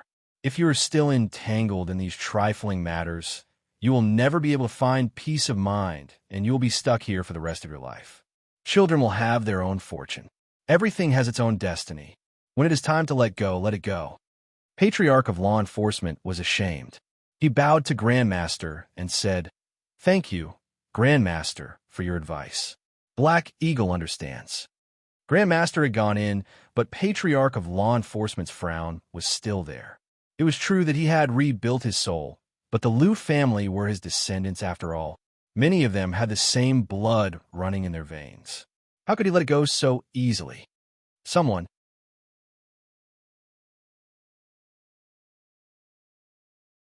Chapter 547. Grandmaster's words spread across the demon-slaying city. Soon, the city was in an uproar. The Grandmaster didn't give any explanation about this, which was not surprising. But then again, the Grandmaster said that he would protect Lu Li for 10 years, which was against the rules. The demon-slaying hall could not get involved in any disputes of the Great Land. That was the rule of the demon-slaying hall. If Lu Li joined the demon-slaying hall, there would be nothing to say. Judging by the current situation, the demon-slaying hall might not accept Lu Li, or Lu Li was unwilling to join the demon-slaying hall. Since Lu Li had returned to the Great Land, then it must be a conflict outside. Theoretically speaking, the demon-slaying hall should not get involved. This time, Grandmaster forcefully came out and humiliated Deputy Master and a group of people. Now, he was protecting Lu Li in public for 10 years. This was too strange. It was not surprising that it caused a sensation. However, this first palace master's prestige was too high. He had already been in position for more than 1,000 years. He had always been the most powerful warrior at the demon-slaying hall. Who dared to disobey him? Although the second palace master had a group of people behind him, how could they contend against the palace master? It was no different from a fool's dream. Grandmaster only wanted to protect Lu Li for 10 years, and he made it clear that he would leave Lu Li alone after that. This made many people feel less conflicted. For many old fellows, 10 years was just a single closed-door training session. What could be done in 10 years? How could Lu Li reach the Earth Immortal realm in 10 years? So what if he became an Earth Immortal? There were a lot of Earth Immortals in the Four Forces. Wouldn't they all die then? There was another matter that concerned the people at the demon-slaying city. But why was the statue of Emperor of Heaven reverse glowing? Did Grandmaster's appearance have anything to do with the change of Emperor of Heaven reverse's statue? If the First Hall Master did not mention this, no one would know. Judging from the situation, the first Palace Master was not prepared to say anything. Even the Enforcement Elder could only guess a little. The second Palace Master and the other elders probably did not know anything at all. In any case, Lu Li had become famous. Soon, the news would spread across the Great Land. Lu Li's information would be in the hands of all the family patriarchs. Jiang Qiling woke up the next day. As soon as she did, she rushed out and asked the maids. She was relieved when she learned that Lu Li was still alive. She found Jiang Tianshun and asked where Lu Li was. When she learned that Lu Li was sent out of the demon-slaying grounds, she wanted to go out at once. However, Jiang Tianshun did not let her go. Instead, he wanted her to cultivate in the demon-slaying city for 10 years. No. I want to return to the Linglong Pavilion immediately. Jiang Qiling had made up her mind. She wished she could fly to the northern desert right now to see if Lu Li was all right. Jiang Tianshun pulled a long face and said with determination, "You cannot go anywhere. You must cultivate in the demon-slaying city for 10 years or else. Lu Li will die for sure." Jiang Qiling panicked. She was about to threaten him with death. She asked in a hurry, "Why? What does it have to do with Lu Li whether I go out or not?" "You are the future genius." Jiang Tianshun told a big lie and said, "Lu Li has offended too many people this time.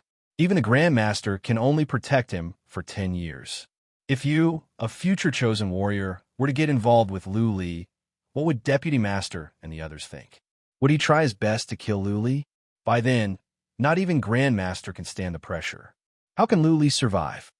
Jiang Tianshun saw that she had been intimidated, so he continued, Grand Master has ordered that no force can deal with Lu Li for the next 10 years.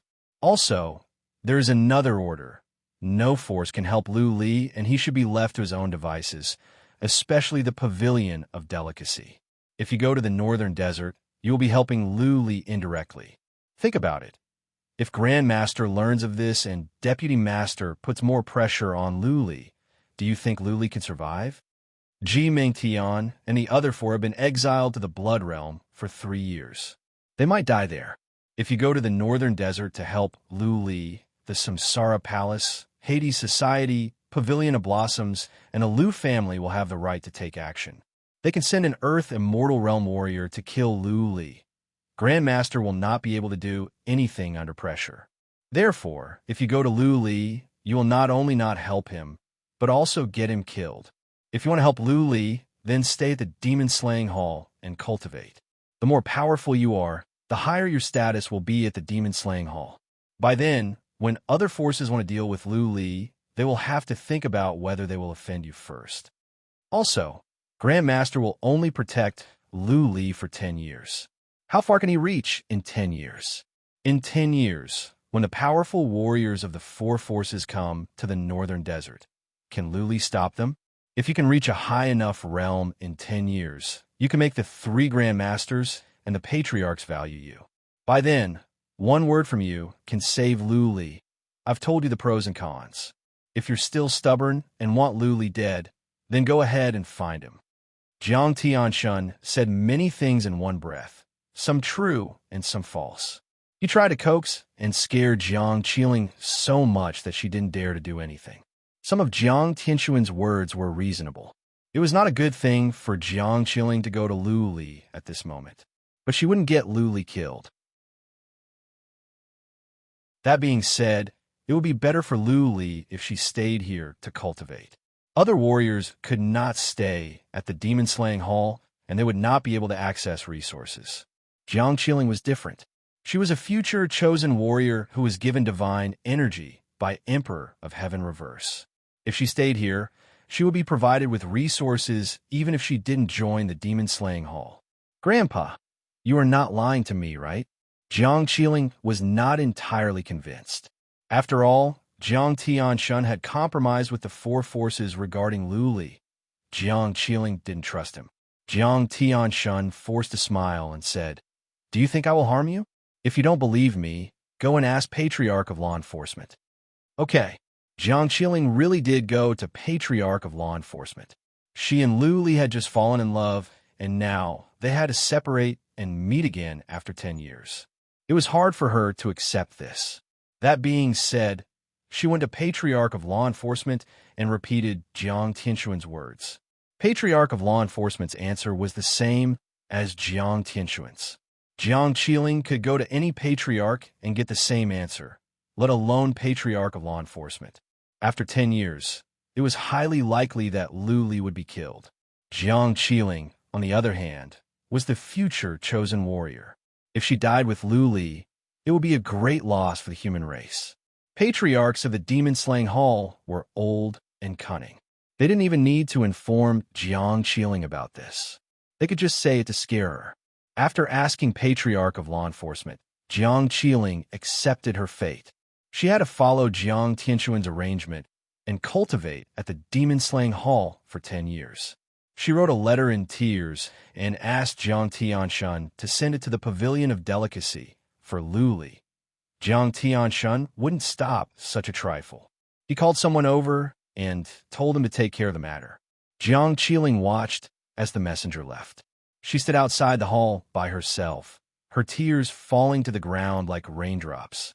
She stood there for the time for one incense stick to burn before she wiped her tears and murmured, "Lu Li, wait for me for 10 years.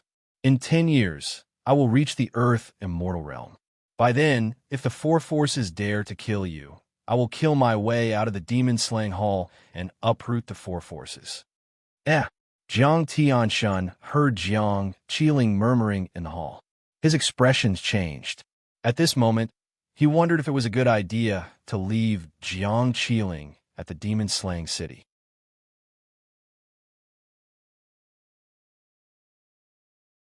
Chapter 548. In the teleportation hall of the Dan City, Luli came out. The black-armored old man stepped into the portal and went back to the demon-slaying battleground. The old man at the peak of the noble lord realm of the Du family was still guarding the teleportation hall. He was shocked to see Luli. He quietly winked to the two guards outside the door, got up and said, "Young Master Lu, you're back? Who was that just now?" News of what happened at the demon-slaying city had yet to reach Luli.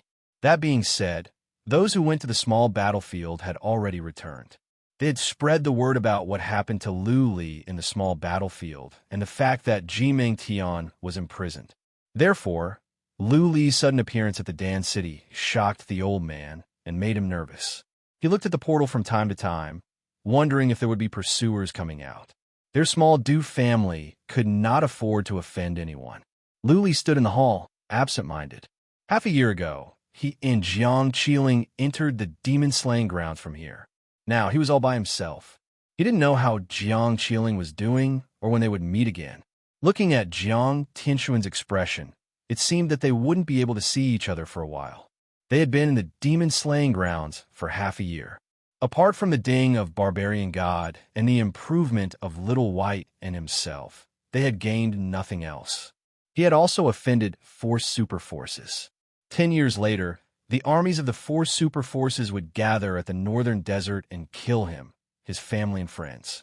This time around, the only reason he entered was to cure Autumn Snow of the poison. Not only did he not get the antidote, he had also caused a lot of trouble. Luli didn't know if it was the right thing to do to enter the demon-slaying battleground. Rustle, rustle, rustle from outside came some footsteps. Luli looked up and saw an old acquaintance, Patriarch Du Zheng, the family patriarch of the Du family and a group of patriarchs. Young Lord Lu, the patriarch of the Du family, Du Wu, cupped his hands and said, "Why did you come out? Where's Miss Qi? How is the situation in the demon-slaying city?" The matters in the mini-battlefield have been settled. Luli wasn't in the mood to explain too much. He continued, "You will know the specifics in a few days. For this matter, the First Hall Master has personally come forward. I don't wish to say anything else. I will return to the northern desert first." Luli was a bit depressed.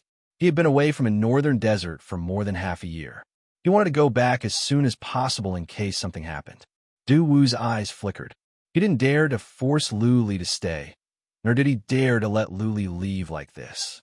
What if the powerful warriors of the 4 forces caught up and asked him for Luli? He thought for a while and said, "Du Ran, accompany young Master Lu back to the northern desert. Young Master Lu doesn't seem to be in a good mood. Try to console him." Du Ran was going to keep an eye on Luli so that the Du family could know Luli's whereabouts.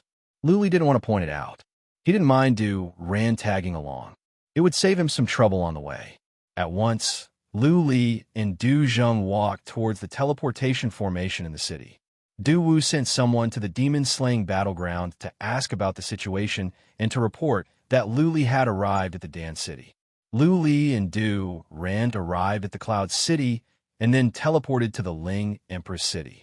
"Greetings, Emperor." Luli's appearance at the plaza at the Ling Empress City caused a sensation. It had been more than half a year since Luli showed up. There had been some rumors in the Ling Empress City. Now that Luli was back, the city became lively. Whoosh, whoosh, Madame Yin, Yu Huaxin, and Ming Yu flew out with others to welcome Luli back.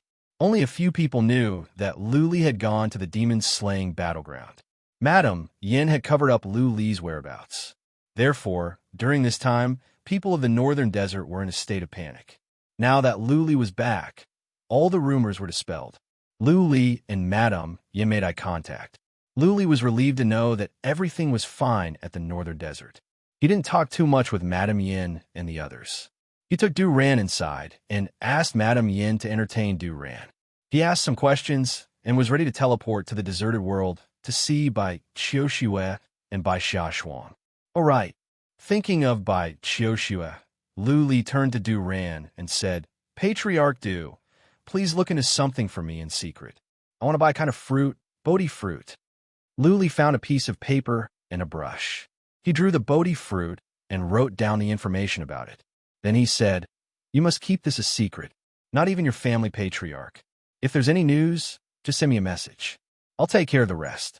If you can find the fruit, I, Luli, will owe you a big favor.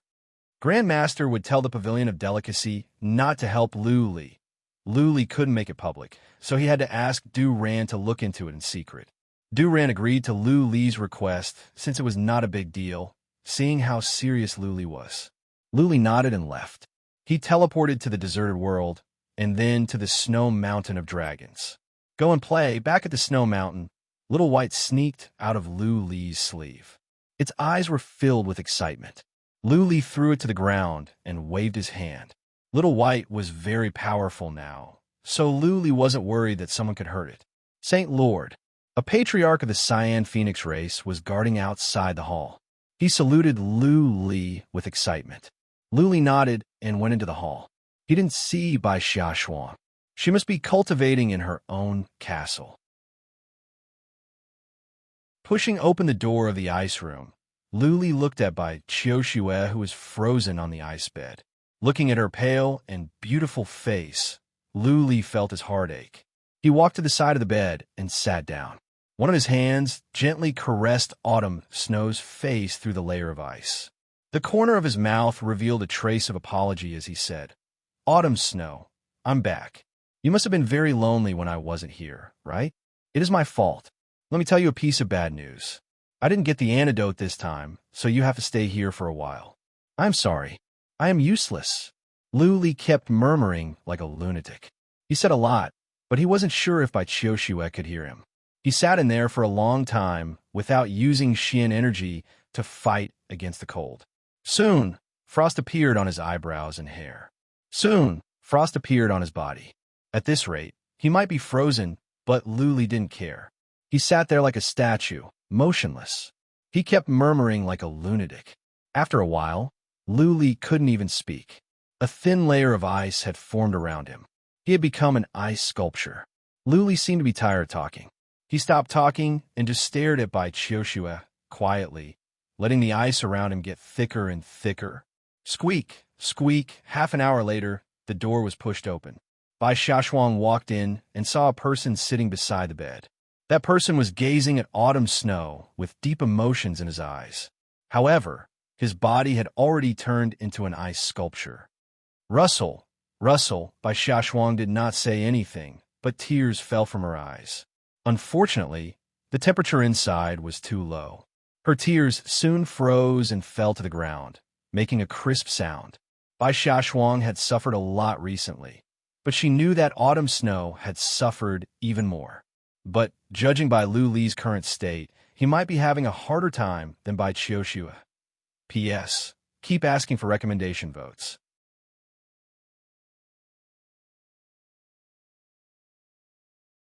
Chapter 549. Luli had been staying in the deserted world for a couple of days after he returned to the northern desert. Maybe it was out of guilt towards Bai Xiaoshue, or he wanted to think about what to do next. Although the first palace master had come forward to settle the matter, he had given them a 10-year deadline. Luli could accept this outcome. If it weren't for the change in the statue of Emperor of Heaven Reverse, Luli would be dead by now, and his warriors from the northern desert would be slaughtered as well. He was still too naive. In the small world, he thought that by threatening Ji Mingtian and the others with their lives, and then making a big fuss, he could finally solve the problem once and for all. When he left the small world, the situation was out of his control again and again. Only then did he understand that it was not easy to slap the face of the four great powers. It was already a miracle that he was still alive. Luli didn't regret imprisoning Ji Mingtian, Yang Xian, and the other four. There were some things in life that had to be done without considering the consequences.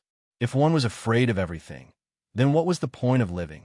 If anything could be accepted, can be endured. He didn't have to be the emperor of the northern desert and live the rest of his life as a coward. Since it had already happened, there was no point in dwelling on it. Luli could only think about how to deal with the future. Grandmaster said that he would be protected for 10 years. Nothing would go wrong during the 10 years. After 10 years, the four forces would regain their dignity. Lu Clan, Nether Sect, 100 Flowers Pavilion, Samsara Palace. These are the top 4 forces in the Central Plains. The Lu family was the weakest, but they had 2 Earth-level deities, and the Grand Patriarch of the Lu family was about to make a breakthrough. Samsara Palace. That was the most powerful force in the Central Plains. How many Earth Immortals did they have? Luli did not know, but since it was the strongest, there must be 4 or 5 Earth Immortal Realm warriors. There were definitely more than 10 Earth Immortals in the 4 forces. As for human sovereigns, there was no need to mention them.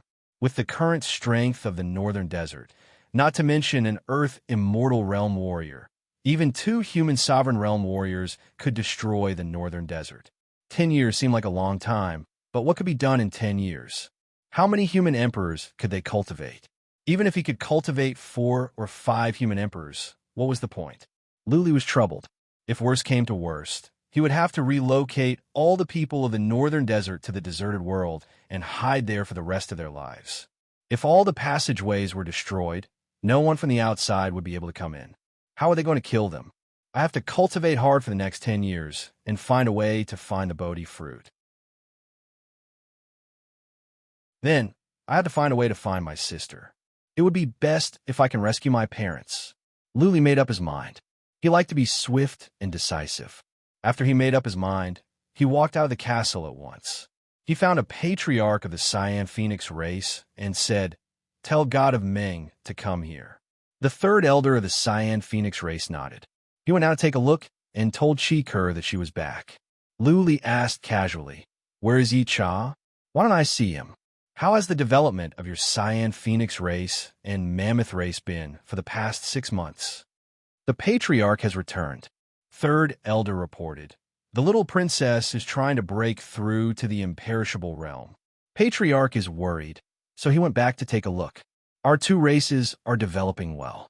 With the mystical materials provided by Saint Lord, we have 4 more noble Lord Realm warriors.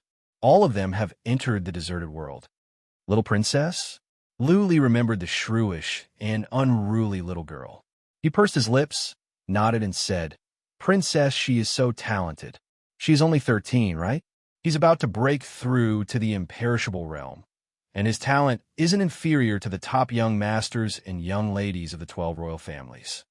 3rd elder put on an affectionate smile and said, "The kid is good, but she is a bit unruly and willful."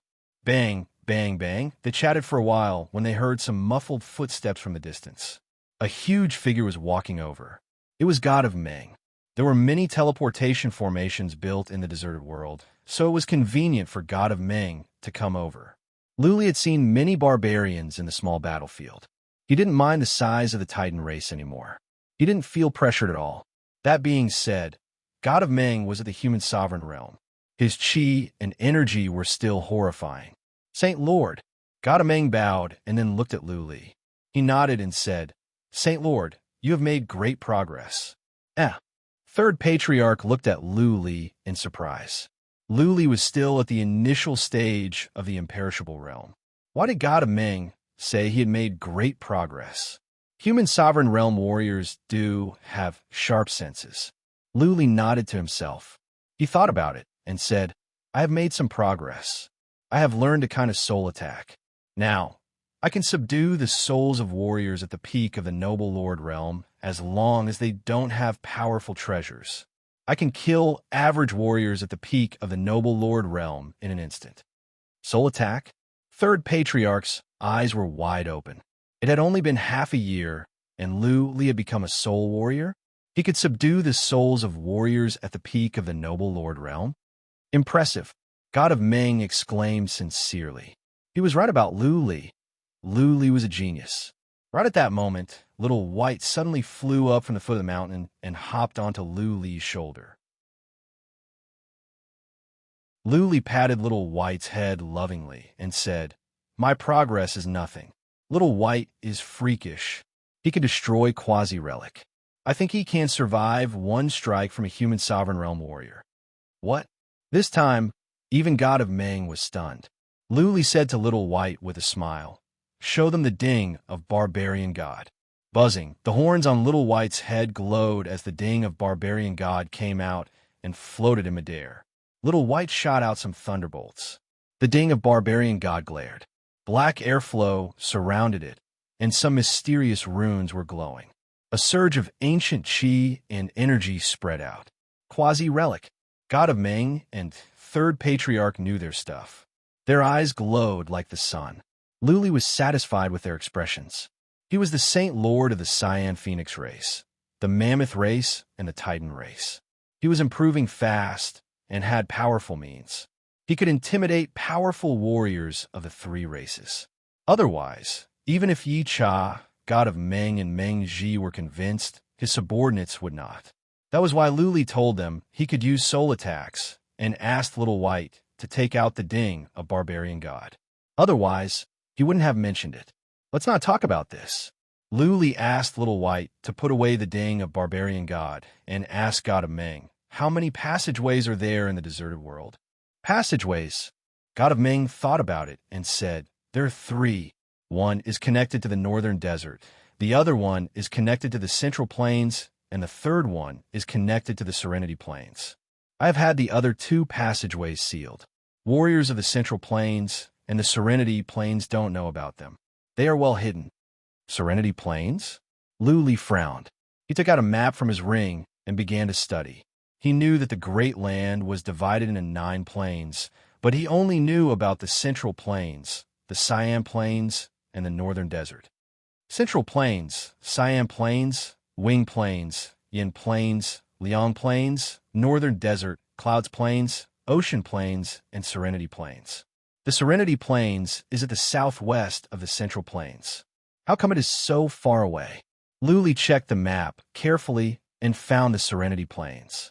He bought the map from the Central Plains and never had the chance to study it carefully.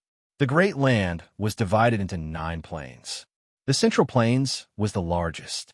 The other 8 combined were not as large as the Central Plains.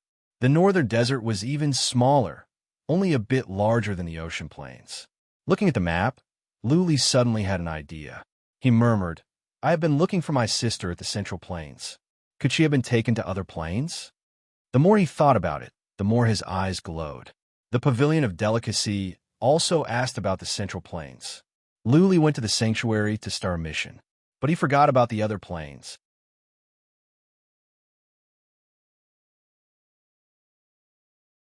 Chapter 550. The Heaven Reverse Universe was divided into 5 lands: the Great Land, the Ocean Land of the East, the Barbarian Land of the North, the Voodoo Land of the South, and the Feather Land of the West. The Great Land was divided into 9 plains with the Central Plains in the middle, the largest one. Even the other 8 combined were smaller than the Central Plains. Therefore, as far as Luli could remember, the other places were similar to the Siam Plains of the Northern Desert, small and rural.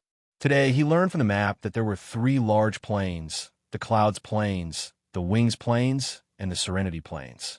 A large territory represented a large population, a large amount of resources, and a large number of experts. Luli had misunderstood, and so did Jiang Qiling and the others. As far as Jiang Qiling was concerned, apart from the Central Plains, the other places were rural. How many powerful warriors could there be? Okay, I will ask Madame Yin to send someone to the Clouds Plains and the Wings Plains to ask. Luli made up his mind. He looked at the map again and asked, the Northern Desert is in the north, the Central Plains is in the middle, and the Serenity Plains is to the southwest of the Central Plains. They are thousands of miles apart. How come the 3 passages of the deserted world can connect to the 3 places? As far as Luli could tell, the deserted world was a fixed small world, somewhere in space. It could not move. How could it be connected to the Serenity Plains that was hundreds of millions of miles away? God of Meng and Third Patriarch looked at each other and smiled. God of Meng looked at Third Patriarch, who explained, Saint Lord, the small world is in the layers of space. You can also say it is in the cracks of space. The space here is different from ours. There are layers in space. Space is a strange thing. Let me explain it to you this way. Third Patriarch thought about it and said, it will take some people a month to travel a certain distance, some in one day, and some can go through space in an instant. As long as you understand the profound meanings of space, it is not a problem for you to travel thousands of miles in an instant. Space has its own profound meanings and rules. The small world is not in the larger space of the heaven reverse universe, so it is not bound by the rules of that space. The more Luli listened, the more confused he became. The theory was too profound. After all, he was too inexperienced and didn't know much. He couldn't understand it at the moment. Seeing that third patriarch's explanation was getting more and more complicated, God of Ming waved his hand and said, "Let me explain. The heaven reverse universe is a mature and stable space with many cracks and layers of space. These cracks and layers are intertwined in the entire heaven reverse universe. The deserted world is in the cracks and layers. These spatial rifts and layers will occasionally change and create spatial passageways. Those passageways would connect to the heaven reverse universe at will. There was no fixed location. The larger the small world is, the more likely it is for a passageway to appear. Therefore, the deserted world has 3 passageways connecting to the heaven reverse universe. Because of the layer of space, the passageways are connected to different places. God of Ming's explanation was clearer. Of course, Luli still didn't quite understand the underlying principles. He was too lazy to study it. So he ordered, destroy the passageway connecting to the central plains first. Have someone guard the passageway connecting to the Serenity Plains at all times. Once someone from the Serenity Plains discovers this passageway, destroy it immediately. 10 years would pass in the blink of an eye.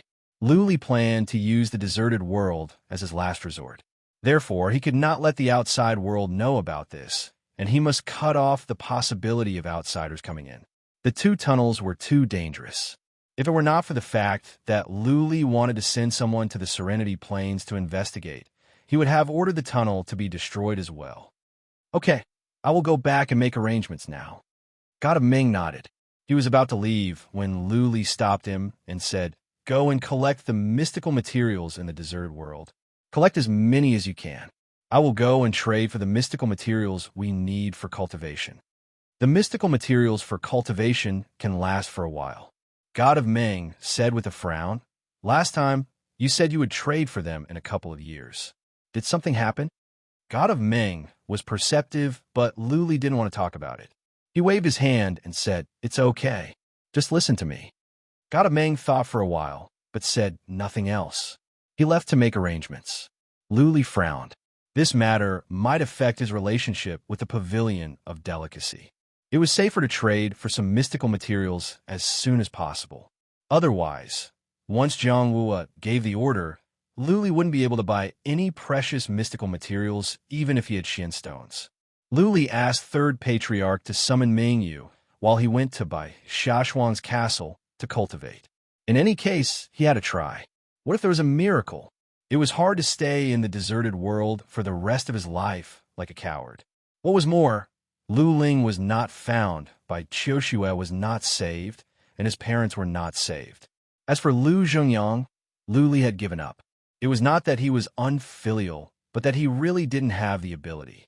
If Lu Zhengyang could be saved, his great-grandpa, Patriarch of Law Enforcement, would have done something. Luli was actually a little worried. Grandmaster could protect him for 10 years, and the 4 forces wouldn't do anything openly. What if they were up to some tricks? Grandmaster couldn't do anything as long as he couldn't find any evidence. For example, they secretly invited a human sovereign realm warrior that didn't belong to any force. He passed by the northern desert and accidentally got into conflict with the northern desert. In the end, he washed the northern desert with blood. Then, they killed the human sovereign realm warrior. Even if Grandmaster could figure out that one of the 4 forces was behind this, he couldn't wipe out the force without evidence. Phew. Luli felt more pressure on his back. For the first 1 or 2 years, nobody would dare to do anything. But in 2 years, that might not be the case. He must improve his abilities as soon as possible. At least, he had to reach the Noble Lord realm. It would be best if he could reach the human sovereign realm. The 4 forces wouldn't send an Earth Immortal realm warrior, would they? While Luli was deep in thought, a beautiful girl walked out from a room in the castle. It was Bai Shashuan. She looked at Luli with a pitiful look and said, Can I go out for a while? I miss my Annie. Luli looked at Bai Xiaoshuang. His stern face softened. He said, sure. When Mingyu comes in, you can go and live with him for a while. I am here. I am sorry that you have suffered during this time. Bai Qiushua was quiet, and Bai Xiaoshuang was active. In the old days, Bai Xiaoshuang would not stop for a moment. But this time, she had been living here alone for more than half a year. She had become more mature. Luli could put his mind at ease. Bai Xiaoshuang lowered her head and thought for a moment. Tears glistened in her eyes. She looked up at Luli and said, Luli, when can my sister wake up? I am scared. Somehow, Luli felt guilty and sorry for Bai Xiaoshuang. He walked over, hugged Bai Xiaoshuang, and said, don't be afraid. I am here. The world will not collapse. I will save your sister. Trust me. Woo-woo, Bai Xiaoshuang had been depressed for more than half a year. She had been living here alone. Nobody was there to talk to her. There was nothing fun. She was worried that Bai Qiushua would die. She was on the verge of a mental breakdown. At the moment, she was hugged by a pair of strong arms and leaning on a strong shoulder. She could not hold back anymore. She hugged Lu Li and cried. It will be okay. Everything will be okay.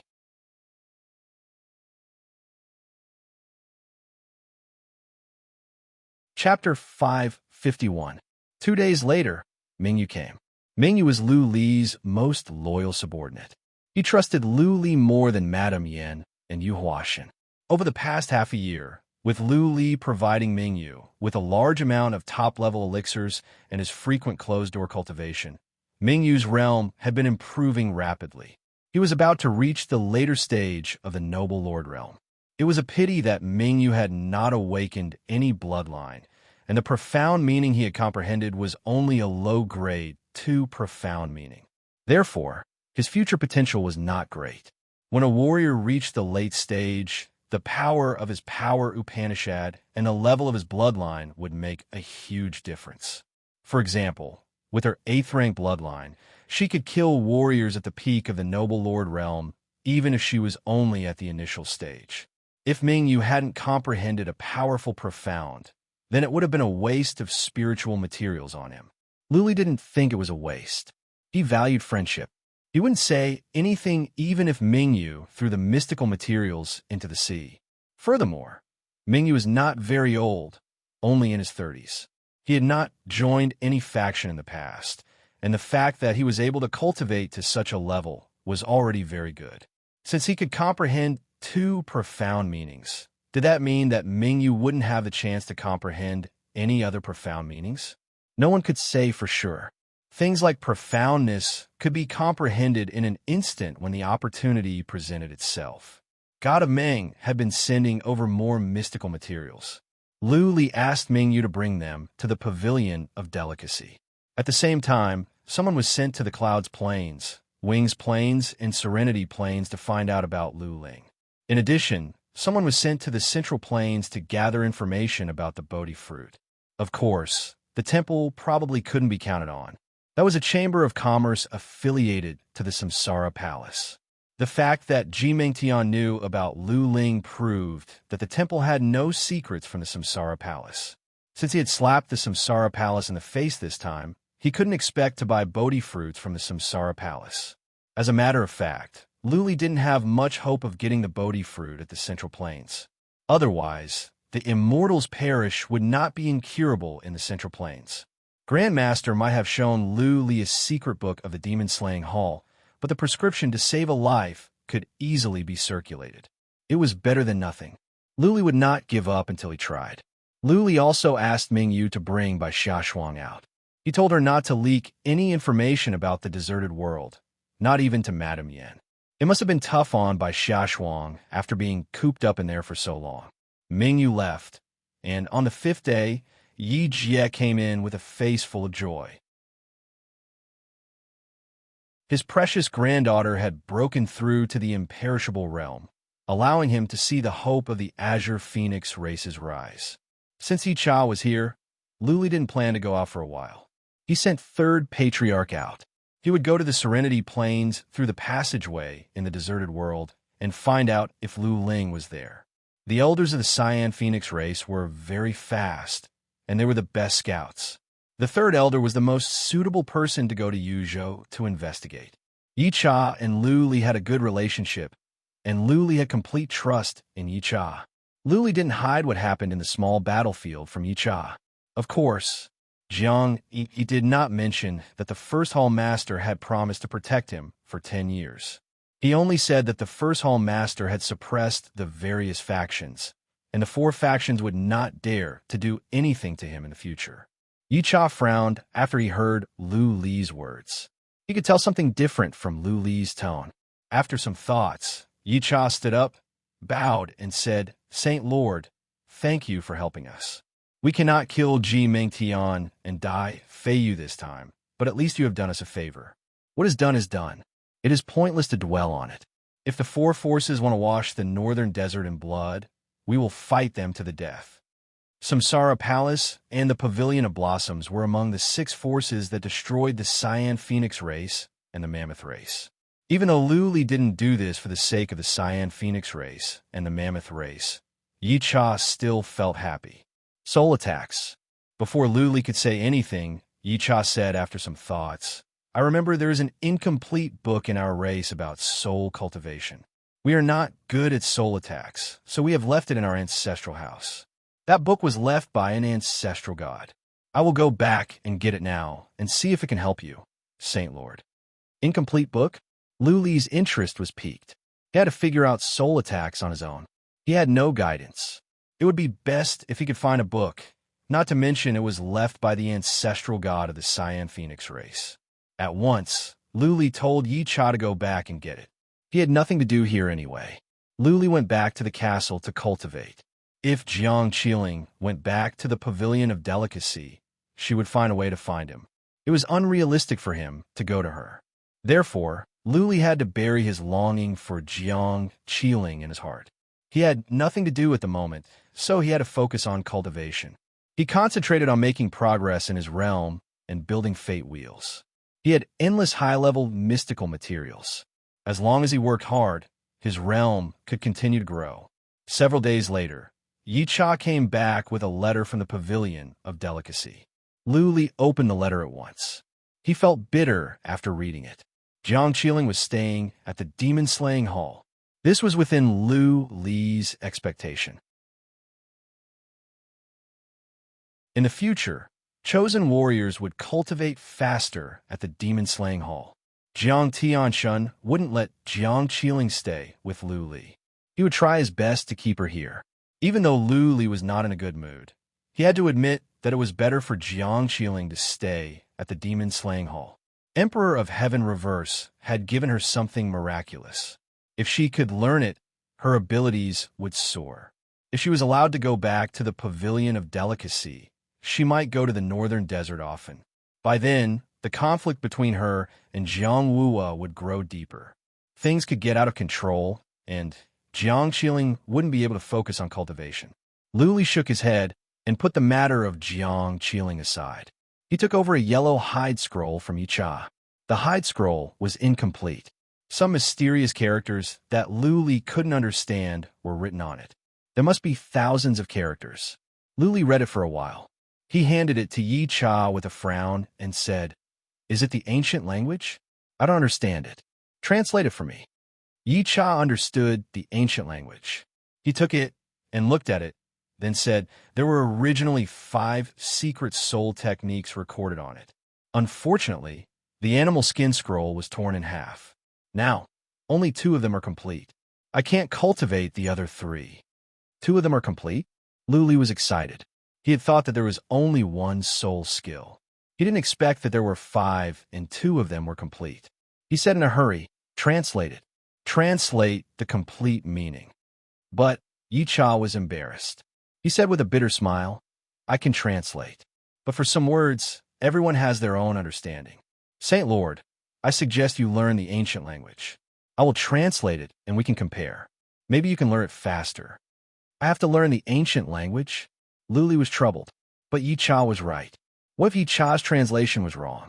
This was his skill to cultivate the soul. If the translation was wrong, or the cultivation method was wrong, it would be a serious matter if something went wrong with the soul. All right, Lu Li thought about it and said to Yi Cha, "Go get some books on the ancient language from Chi Ke and teach me word by word. I think I can learn it in half a month." Yi Cha thought about it and said, "That should be fine. Saint Lord, your soul is strong. It will not take long for you to learn a language." The stronger one's soul was, the faster one could think, react, and memorize. It would be a piece of cake for one to learn a language. Yi Cha went to the hag race to get many ancient books and began to teach Lu Li the ancient characters. Actually, the ancient characters were easy to read. Many of them were hieroglyphics. Lu Li could figure out the meaning of many of them. He could draw inferences from one instance. While teaching Lu Li, Yi Cha translated the two skills at the same time. It took him 3 days to finish translating the two skills.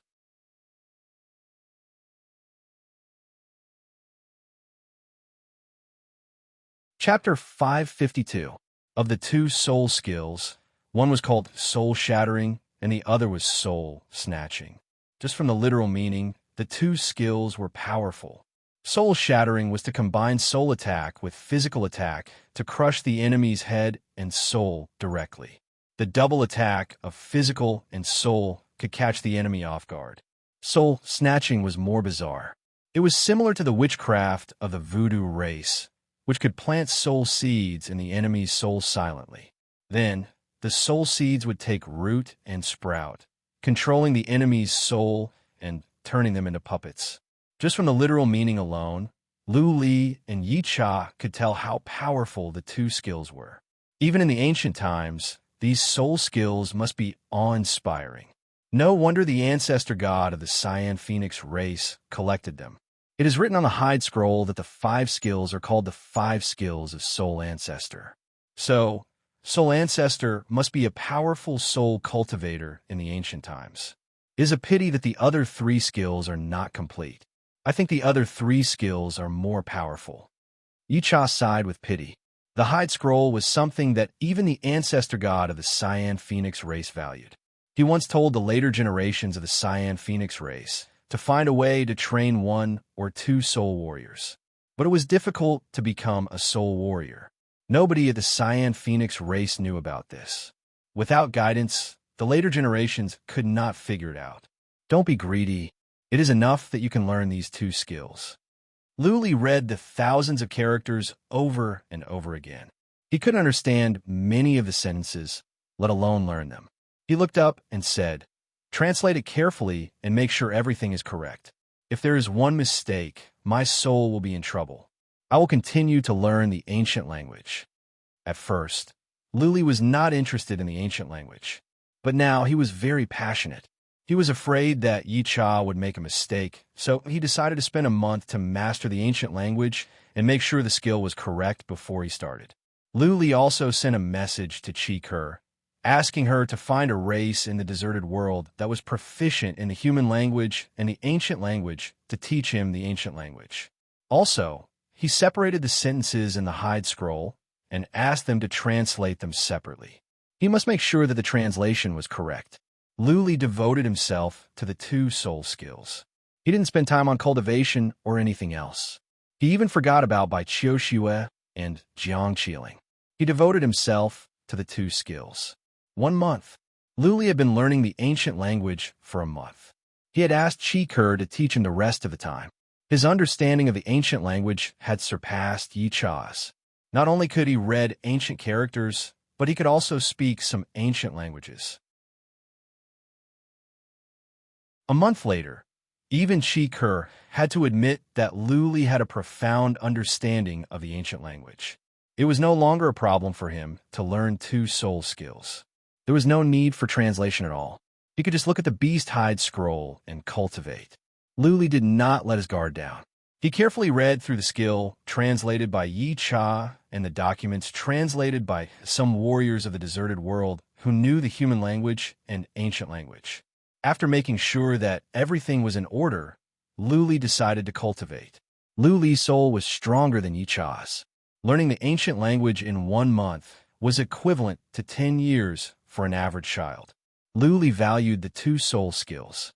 However, before Lu Li could cultivate, Ming Yu and Bai Xiaoshuang came in. Mingyu brought with him a piece of bad news. The Pavilion of Delicacy refused to trade. Not only did they refuse to buy mystical materials from the Northern Desert, but they also refused to sell to the Northern Desert. The patriarchs of the Pavilion of Delicacy didn't even want to see Mingyu. They just sent a steward to deliver Jiang Wu's words. From now on, the Pavilion of Delicacy would have nothing to do with the Northern Desert. Mingyu didn't give up. He went to the Du family to trade, but the result was the same. He even went to the sanctuary and found that he couldn't buy any mystical materials even if he had Xian stones. Jiang Wu is so cruel. Luli was a bit worried, but he didn't expect that Jiang Wu would cut off his path completely. He thought it was because of Jiang Qiling.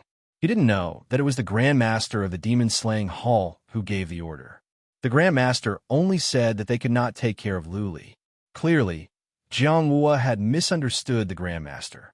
What was more, Luli had offended the Samsara Palace, the Pavilion of Blossoms, the Hades Society, and the Lu family.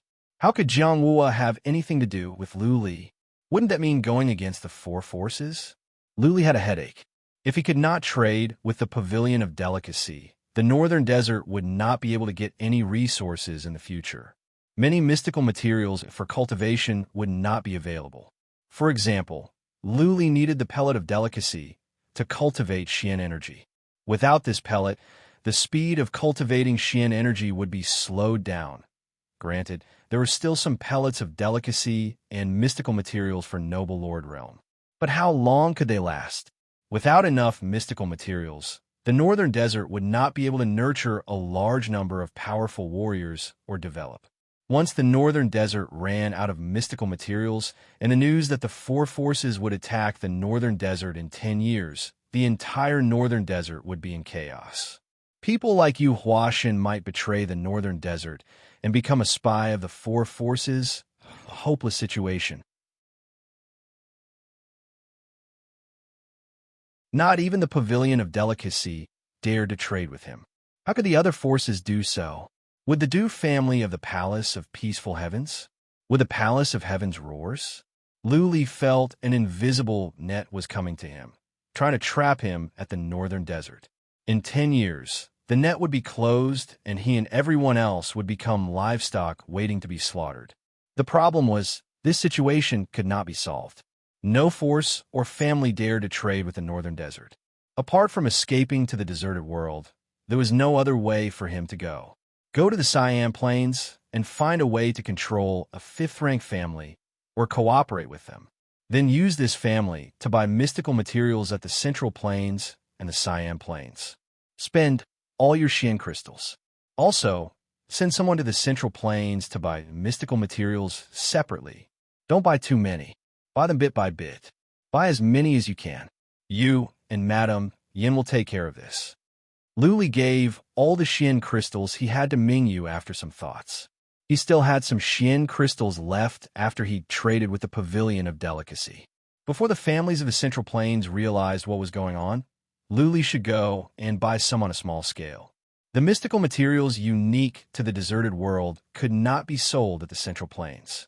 As soon as they were sold, they would be found out. Now, the only thing they could do was to buy as many mystical materials as possible with the Xian crystals they had. Mingyu knew this was the only way. He left quietly to make arrangements with Madame Yin. He was not sure how many mystical materials he could buy. He had to try his best. Clan leader Yi, you go as well. Luli waved his hand and said, I think there will be scouts from many families at the Northern Desert. Kill anyone that dares to enter the Northern Desert, no matter which family they are from. Also, the deserted world must be kept a secret. Arrange for some Noble Lord Realm warriors to be stationed at the small world of green dwarfs. Kill anyone that dares to come in, be it outsiders or from the Northern Desert, without orders. The Grand Master had protected him for 10 years, which meant that no forces dared to make trouble openly for the next 10 years. If so, why would Luli show mercy? He would kill anyone that dared to send someone into the Northern Desert. Yicha nodded and went to make arrangements. Bai Xiaoshuang stood behind him.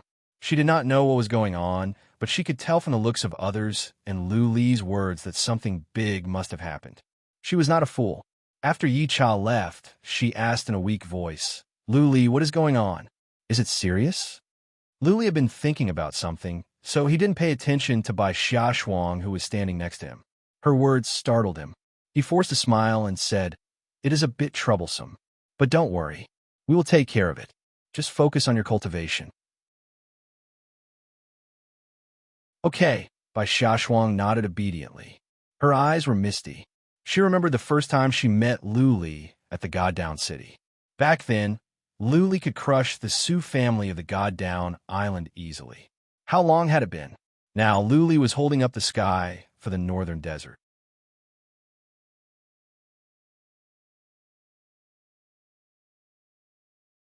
Chapter 553. Madame Yin and Ming Yu were in charge of buying mystical materials, finding Lu Ling and the Bodhi fruit, and Yi Cha was in charge of scouting. Luli didn't have to worry about anything else. He focused on the two skills, soul shattering and soul snatching. The first one Luli considered was soul shattering because it was a powerful attacking skill. The other one was more insidious and not suitable for frontal attacks. Also, it was harder to learn. Luli decided to study soul shattering first. After 1 day and 2 days, Luli had a general understanding of the theory of this skill. In fact, this was not a complete soul secret art. Instead, it was a brutal killing move that combined power and the soul. This skill required a powerful force to be transmitted into the enemy's mind to shake the enemy's soul pond. Then, soul attacks would be sent into the enemy's mind. The double attack would catch the enemy off guard. The powerful thing about this skill was that no matter how strong the enemy's defense was, the strength could be transmitted into the enemy's soul pond directly. If the strength could shatter the enemy's soul directly, then there was no need to resort to other means. If the strength could not shatter the enemy's soul, then soul attacks could be sent into the enemy's soul pond to destroy the enemy's soul and eventually destroy the enemy's soul. At the end of the day, the ultimate goal of this skill was to attack the enemy's soul and shatter it. One move to shatter the enemy's soul was the reason why Lu Li felt this skill was cruel. The word soul shattering was domineering in itself. Lu Li thought about it for several days, but he didn't know where to start. Even he didn't understand how the strength could be transmitted into the enemy's body. The ancient language was different from the modern language. Therefore, Lu Li didn't quite understand some of the words on the hide scroll, and he couldn't figure out the theory behind it. Let's go out and have a try. Lu Li walked out of the castle after a couple of days. He wanted to test his theory in the wild. He walked out of his room and saw Little White lying at the gate of the castle, doing nothing. Squeak, squeak, Little White screamed when it saw Lu Li. It waved its paws, and the ding of barbarian god between its eyebrows was released on its own. Lu Li didn't understand what Little White was doing. He asked, but Little White only shook its head. After a while, Little White flew the ding of barbarian god into the air, opened the lid, and flew in. Lu Li used psychic power to check. He saw Little White standing in the ding of barbarian god, waving its paws and pointing at the lid. Lu Li suddenly understood. He jumped onto the lid and asked, "You want to cultivate in there? Using lightning to refine my body? You want me to protect you?" Squeak, squeak. This time, Little White nodded happily. Lu Li's eyes glowed.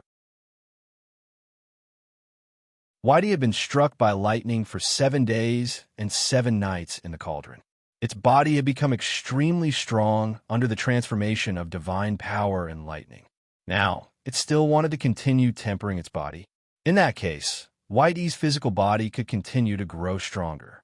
The reason why the barbarians' defense was so strong was that they used thunderbolts to refine their bodies all year round. Lu Li was more than happy that Little White wanted to cultivate on its own. Don't worry and cultivate. The deserted world is very safe. Don't worry about consuming the energy inside the ding of barbarian god. If the barbarian god cauldron runs out of energy, we'll think of something else. Your body tempering is the most important. Even if it was a semi-divine tool, it was still a tool. Its own combat power was the most important. Lu Li wouldn't mind, even if the ding of barbarian god was destroyed, if Little White's defense and offense could be strengthened. Buzz! Xiaobai relaxed and closed the lid. The large cauldron flew down and landed outside the castle. The cauldron quickly shone brightly. Black streams of air circulated and mysterious characters appeared. Luli used psychic power to check. He saw Little White lying in the tripod, letting the thunderbolts strike it and closing its eyes in comfort. Very good. Luli nodded to himself. Little White's physical body would grow stronger after it was refined by thunderbolts. It might be able to fight against human sovereign realm warriors and Earth immortal realm warriors in the future. Someone, Luli shouted. A noble Lord Realm warrior of the Cyan Phoenix race that was hiding nearby came out. The warrior cupped his fists and said, Saint Lord. Luli didn't recognize this Cyan Phoenix race warrior. He must have made the breakthrough later and was sent here by Yicha. Luli nodded and said, Stay here. Nobody is allowed to get close to the cauldron or the snow mountain. I will cultivate nearby. Let me know if anything happens. Yes, Saint Lord. The Cyan Phoenix race warrior was respectful to Luli. Luli asked after some thoughts. What is your name? What is your relationship with Yicha? Saint Lord, I am Yicha, nephew of our clan leader. The noble Lord Realm warrior answered honestly. Luli nodded and flew down the snow mountain. He used psychic power to check around and found a good place. To the north of the snow mountain was a barren mountain. There might have been a battle in the barren mountain. Rubble was everywhere, and it was a scene of desolation. There was a forest in the barren mountain. Luli decided to cultivate in the forest. He landed in the forest and took out a rod at random. He didn't use Xian energy, but swung the rod at a tree after some thoughts.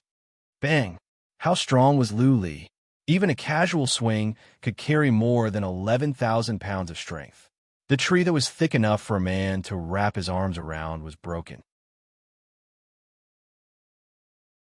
The tree fell down, stirring up a cloud of dust.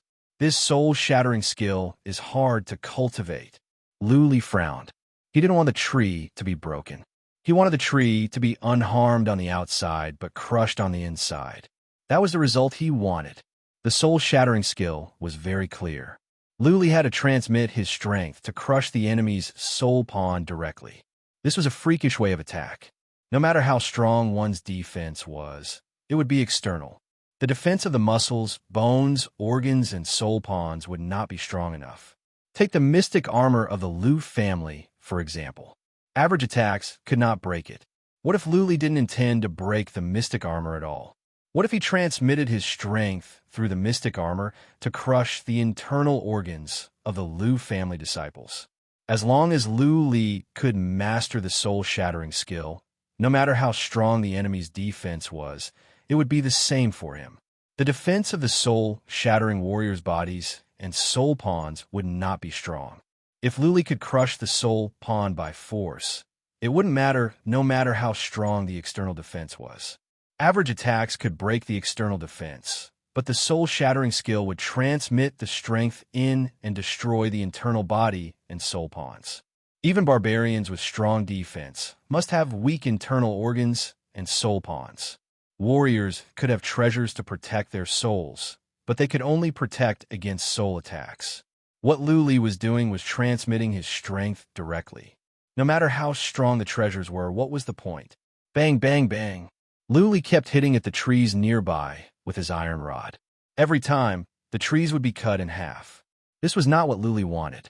Luli wanted to transmit his strength into the trees. He wanted the outside to be unharmed and the inside to be shattered. Whoosh, Luli hit at a stone gently. The iron rod smashed the stone into dust as well. No, I cannot transmit my strength like this. Otherwise, all my strength will be blocked by the defense outside, and I cannot transmit it in. Luli frowned. His eyes were misty. Every now and then, he would take out the hide scroll and read it. Then he would hack at a tree and stare at the tree like an idiot. 1 day, 2 days, 5 days. Luli cultivated day and night. Almost all the trees nearby were cut down by him. None of the stones were intact. Luli, what are you doing? Is there something wrong with your head?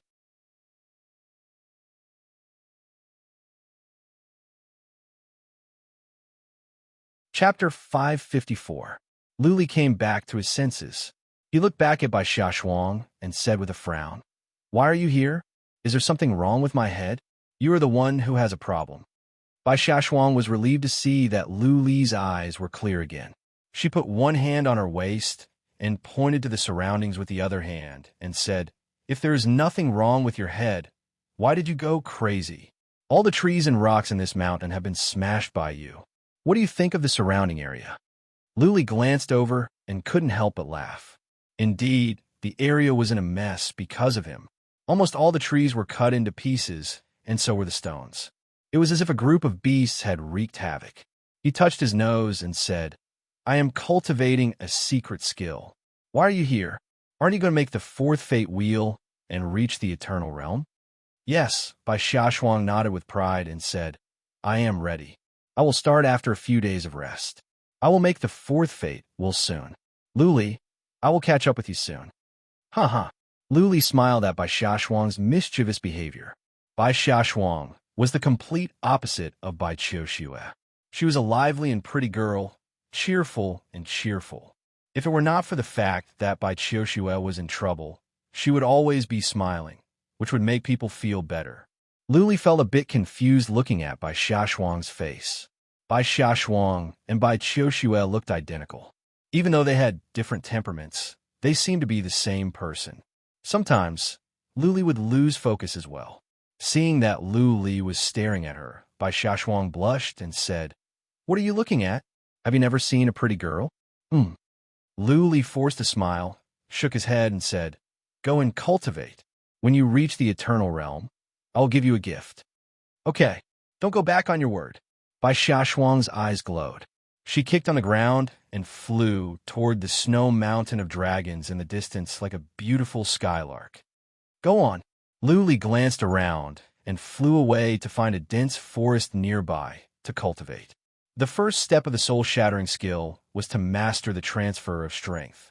If he could not do this, then he could forget about the soul-shattering skill. Boom, boom, boom. Soon a series of dull explosions came from the forest in the distance. Following that, trees came crashing down one after another. Whether or not Lu Li could successfully cultivate the soul-shattering art was uncertain, but the trees and rocks nearby would definitely suffer. Flowers bloomed and withered. Clouds gathered and dispersed. 2 months passed quickly. The northern desert was peaceful, but undercurrents were surging in the dark. Yi Cha and his men had already killed more than 100 scouts. No one knew which force they belonged to. In any case, as long as they were people from the Central Plains, Yi Jia would kill them one by one. Scouts were not powerful. Not even the 12 royal families would send noble Lord Realm warriors as scouts. That would be too obvious. An imperishable realm scout would definitely die if they encountered Yi Jia. Mingyu and Madame Yin had been very busy lately. They had found a big family in the Cyan Plains to cooperate with and asked them to purchase mystical materials from the Central Plains. Of course, every time they bought some spiritual materials, they would give the big family some compensation. At the same time, they would also help sell the spiritual materials.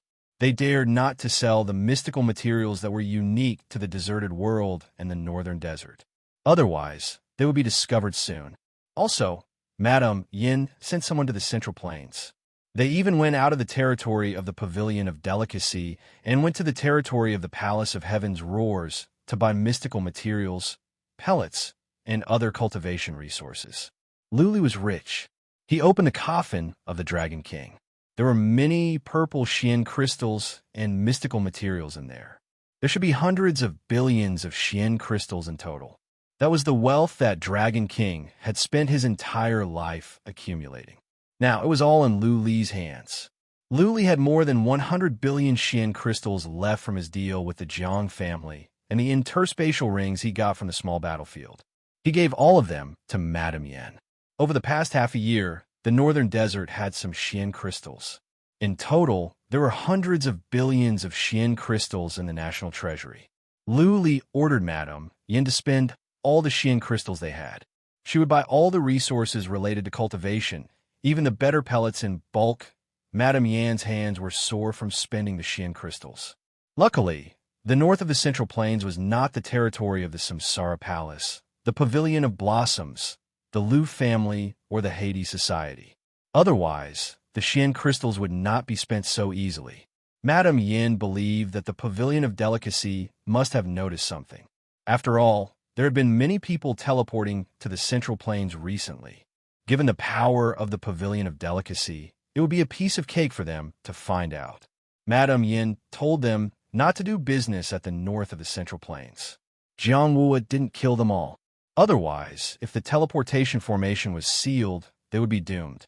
Ming Yu sent some capable men to the Clouds Plains, Wings Plains, and other places to search for powerful warriors that had learned a 7th-rank holy light, profound meaning and information about Lu Ling. But those places were far away. Even though they could teleport there, it would take at least half a year before they received any news. Lu Feishue came out from closed-door cultivation. When Luli came back, she was in closed-door cultivation. Lu Feishue was about to reach the later stage of the Noble Lord realm. This time, she took a break and was ready to reach it. She wanted to see Lu Li, so she sent a message to Yi Cha. She heard that Lu Li was cultivating like crazy, so she didn't disturb him. She told Lu Li to go out and see her when he stopped cultivating. Many people of the northern desert were in closed-door cultivation. Mystical materials were being consumed like water. If they could not sell the mystical materials in the future, the northern desert would soon run out of mystical materials, even if they bought a lot of mystical materials during this period. In 3 to 5 years at most, all the mystical materials would be used up. Luli didn't have time to worry about that. He had been cultivating for 2 months, but he still hadn't mastered the way to transmit vibration energy. In other words, he hadn't even learned the soul-shattering skill yet. The stronger the soul, the faster the cultivation. Luli could think faster. He could figure out something that would take him a year to figure out, but he could do it in a day. Needless to say, Lu Li's soul was strong, no weaker than a warrior of the Noble Lord realm. Also, his soul had been transformed by divine energy. Lu Li didn't even know how strong it was. He had been studying for more than 2 months, and he couldn't even learn a single skill. Lu Li was frustrated and agitated. He didn't have much time. In 2 or 3 years, once the storm died down, the 4 forces would make their moves secretly. If he couldn't make any progress, he would have to hide in the deserted world with his warriors. What's the problem? How can I transmit energy? Lu Li paced up and down in the woods irritably. He had been here for 2 months. He looked like a beggar, unshaven and ragged. He sat for a while, rubbed his face, and decided to take a rest. He knew he was not in a good state. It would be a waste of time to continue. Go take a shower. He smelled something strange on himself. Lu Li checked with psychic power and found a small lake nearby. He dashed into the lake like a shark. Splash, water splashed around. Because of Lu Li's sudden fall, the calm surface of the lake was stirred up and the ripples spread to all directions. Lu Li got out of the water and started to take off his clothes. He was stunned when he looked at the lake. He stared blankly at the ripples on the surface of the lake, and his eyes became confused. Waves? Ripples? Ripples? Spread? Spread? Transmit. Lu Li murmured in a daze. He repeated this over and over again. He stood in the lake for 4 hours. All of a sudden, he flew out, took out an iron rod, and smashed at a boulder by the lake. Bang! The boulder let out a muffled sound, but there was no crack or damage on the surface. After a while, the boulder slowly cracked. The inside of the boulder turned into dust. I did it.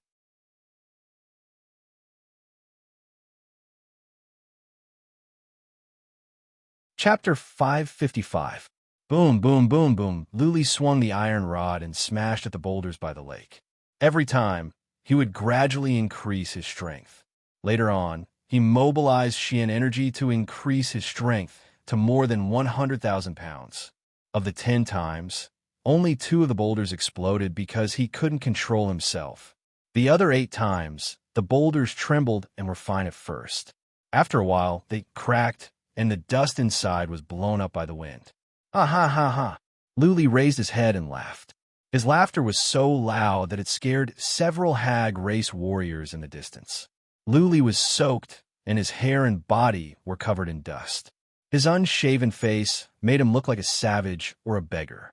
Finally, I have done it.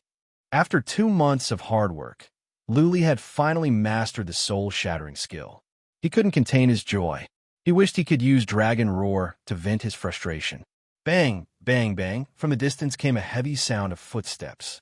Then a giant walked out from the mountains. He crossed a small hill, and his bell-like eyes were filled with confusion. He shouted from the distance, "Saint Lord, have you made more progress? Why else are you so happy?" Luli glanced over. It was God of Meng and third patriarch of the Cyan Phoenix race. Luli's smile faded. After some thoughts, he leaped up and said, "God of Meng, try my new skill and see how powerful it is." God Meng stopped. He didn't think it was a big deal. He was at the human sovereign realm, and the Titan race was strong in defense. How could Luli hurt him? Seeing that Li was smashing at him with the iron rod, God of Meng casually raised his arm to block. Luli knew that God of Meng's defense was strong, so he used 70% to 80% of his strength. Bang! A muffled sound came out. God of Meng's arm didn't tremble at all, but his expressions were strange. Soon, his arm began to tremble. He said with surprise, "How?" Third patriarch of the Cyan Phoenix race looked at God of Meng's arm in surprise. Seeing that there was no wound, he asked, "Lord God of Meng, what is it?" God of Meng's mouth twitched. He looked at Luli strangely and said, "Saint Lord, this is a strange move. The force went in directly and attacked my hand. If it wasn't for the fact that I've tempered my bones for so many years, I'm afraid they would have broken by now." Third patriarch took a closer look at God of Meng's arm. Seeing that the skin was intact, third patriarch was even more surprised. He murmured, "Don't hurt the outside, directly hurt the inside? Is this the legendary striking a cow across a mountain? It's not powerful enough." Luli, on the other hand, was a bit frustrated. He had used 70% to 80% of his strength, and yet he could not break God of Meng's bones.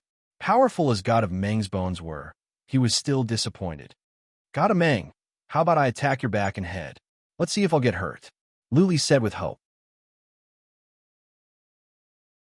God of Meng thought about it and said, "It's okay to attack the back, but not the head.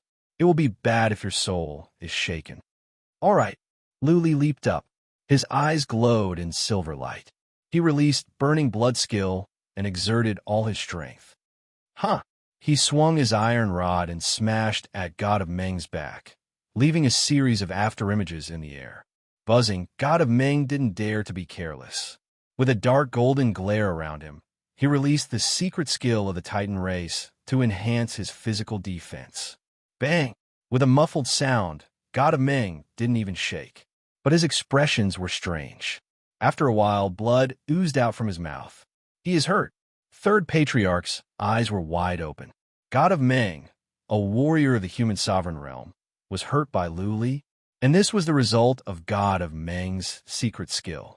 Poof! God of Meng spat out the blood, took a healing pellet, and said, "Young master's skill is freakish. No matter how strong my defense is, it doesn't matter. The strong force went in and attacked my internal organs. If it weren't for the fact that I have a strong body, my internal organs would have been shattered." Freakish. Third patriarch curled his lips. If Luli were to attack him, he might be killed directly. This time, Luli was excited. He nodded with satisfaction and said, "Not bad. My 2 months of cultivating day and night were not in vain." Saint Lord, God of Meng thought about it and said, "Your attack is still not powerful enough. Human sovereign realm warriors will cultivate their internal organs and even their skulls. Normally, you cannot kill a human sovereign realm warrior.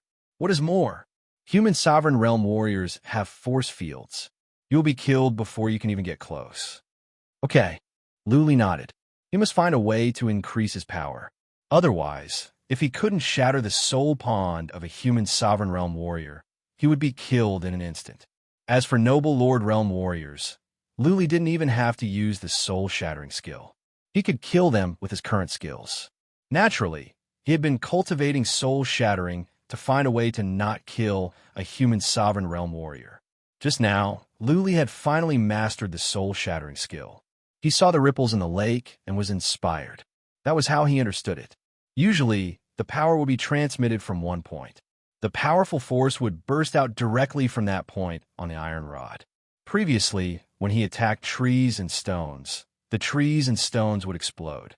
Through the ripples in the lake, Luli had changed the way the power was transmitted. He turned the power into ripples, and it would surge in. One point could cause great damage in an instant, but not ripples. They would spread out like ripples.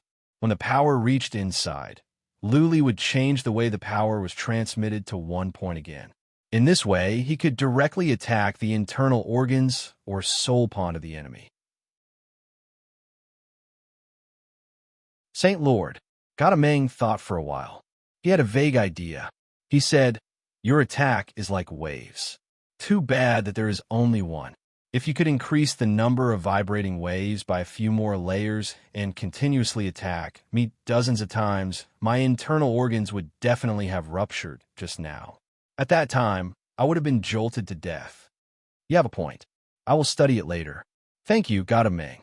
God of Meng was a powerful warrior of the human sovereign realm.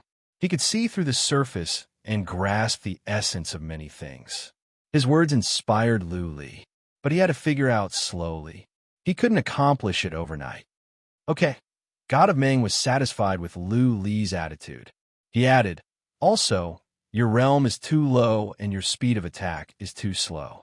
Even if you sneak up on a human sovereign realm warrior, the moment he is hit, he can react immediately and dodge or kill you. So, theoretically speaking, your skill can kill a human sovereign realm warrior. But in fact, there's a 90% chance that you will be killed in a fight with a human sovereign realm warrior. If you have time, you should improve your realm or study the skill at the same time." You are right. Luli remembered that he was with Patriarch Yang at the demon-slaying city. He was confident that he could kill Patriarch Yang, but in the end, he was knocked away. The reaction speed of a powerful warrior was not something Luli could compete with. Luli nodded. Then he noticed Third Patriarch and asked, "Third Patriarch, did you find anything at the Serenity Plains? Any news about my sister?" "Not at the Serenity Plains."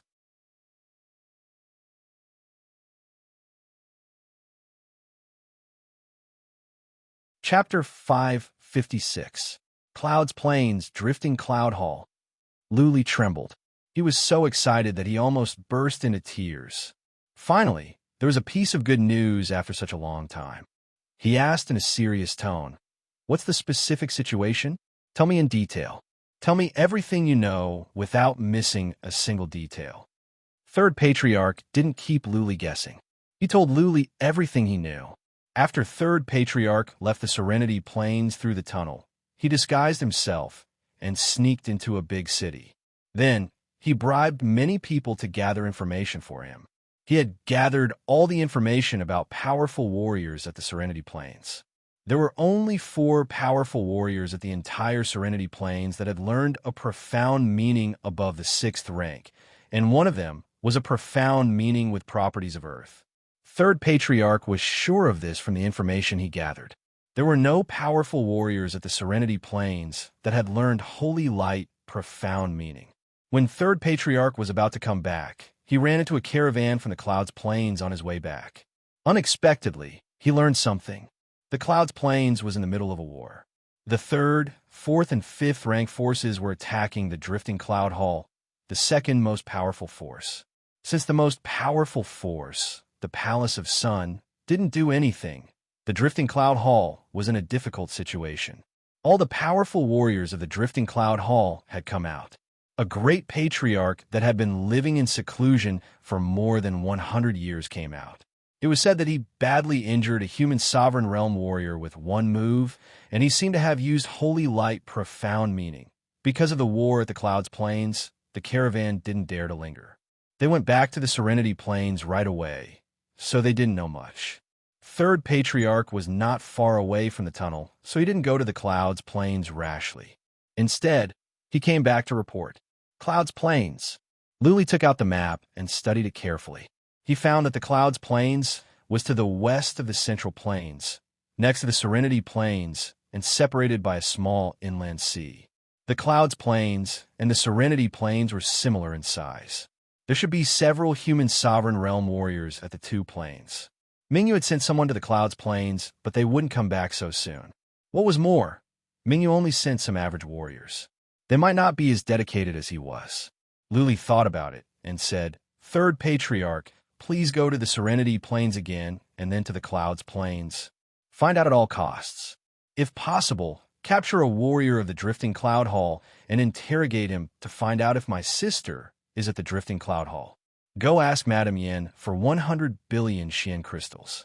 Spend as much as you want. I only want results.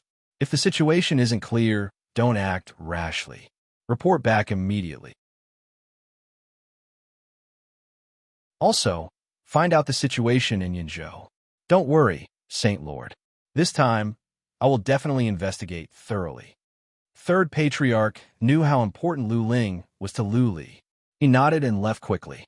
God of Ming was here to ask if they should destroy the tunnel to the Serenity Plains. Now, there was no need to ask. He knew that Lu Li would rather not eat or sleep to cultivate. Therefore, he left without disturbing Lu Li. "Sister, you have to stay in the Drifting Cloud Hall." Lu Li prayed to himself. If he was sure that Lu Ling was at the Drifting Cloud Hall, he would bring powerful warriors of the Northern Desert to take her away, even if there were human Sovereign Realm warriors at the Drifting Cloud Hall. Let's take a break. Lu Li cannot calm down because of Lu Ling's news. He had been cultivating for more than 2 months without any good sleep. Lu Li was tired as well. He went to the lake to wash up, took out a knife to shave his beard, put on a clean robe, and went to the Snow Mountain of Dragons. Bai Xiaoshuang was still trying to reach the Eternal Realm. The Ding of Barbarian God was outside the castle. Little White was still refining its body with thunderbolts. Lu Li checked Little White for a while, and then left it alone. He went into the ice room and talked with Bai Qiuxue for 2 hours. After that, he teleported to the Northern Desert. He learned that Lu Feixue had come out from cultivation. Now that he had decided to rest for a few days, he must spend some time with her. Back at the Ling Empress City, Lu Li appeared in the teleportation formation, which put many warriors and civilians at ease. It was as if with this young emperor here, the Northern Desert would never be in trouble. People would suffer when they prosper and when they perish.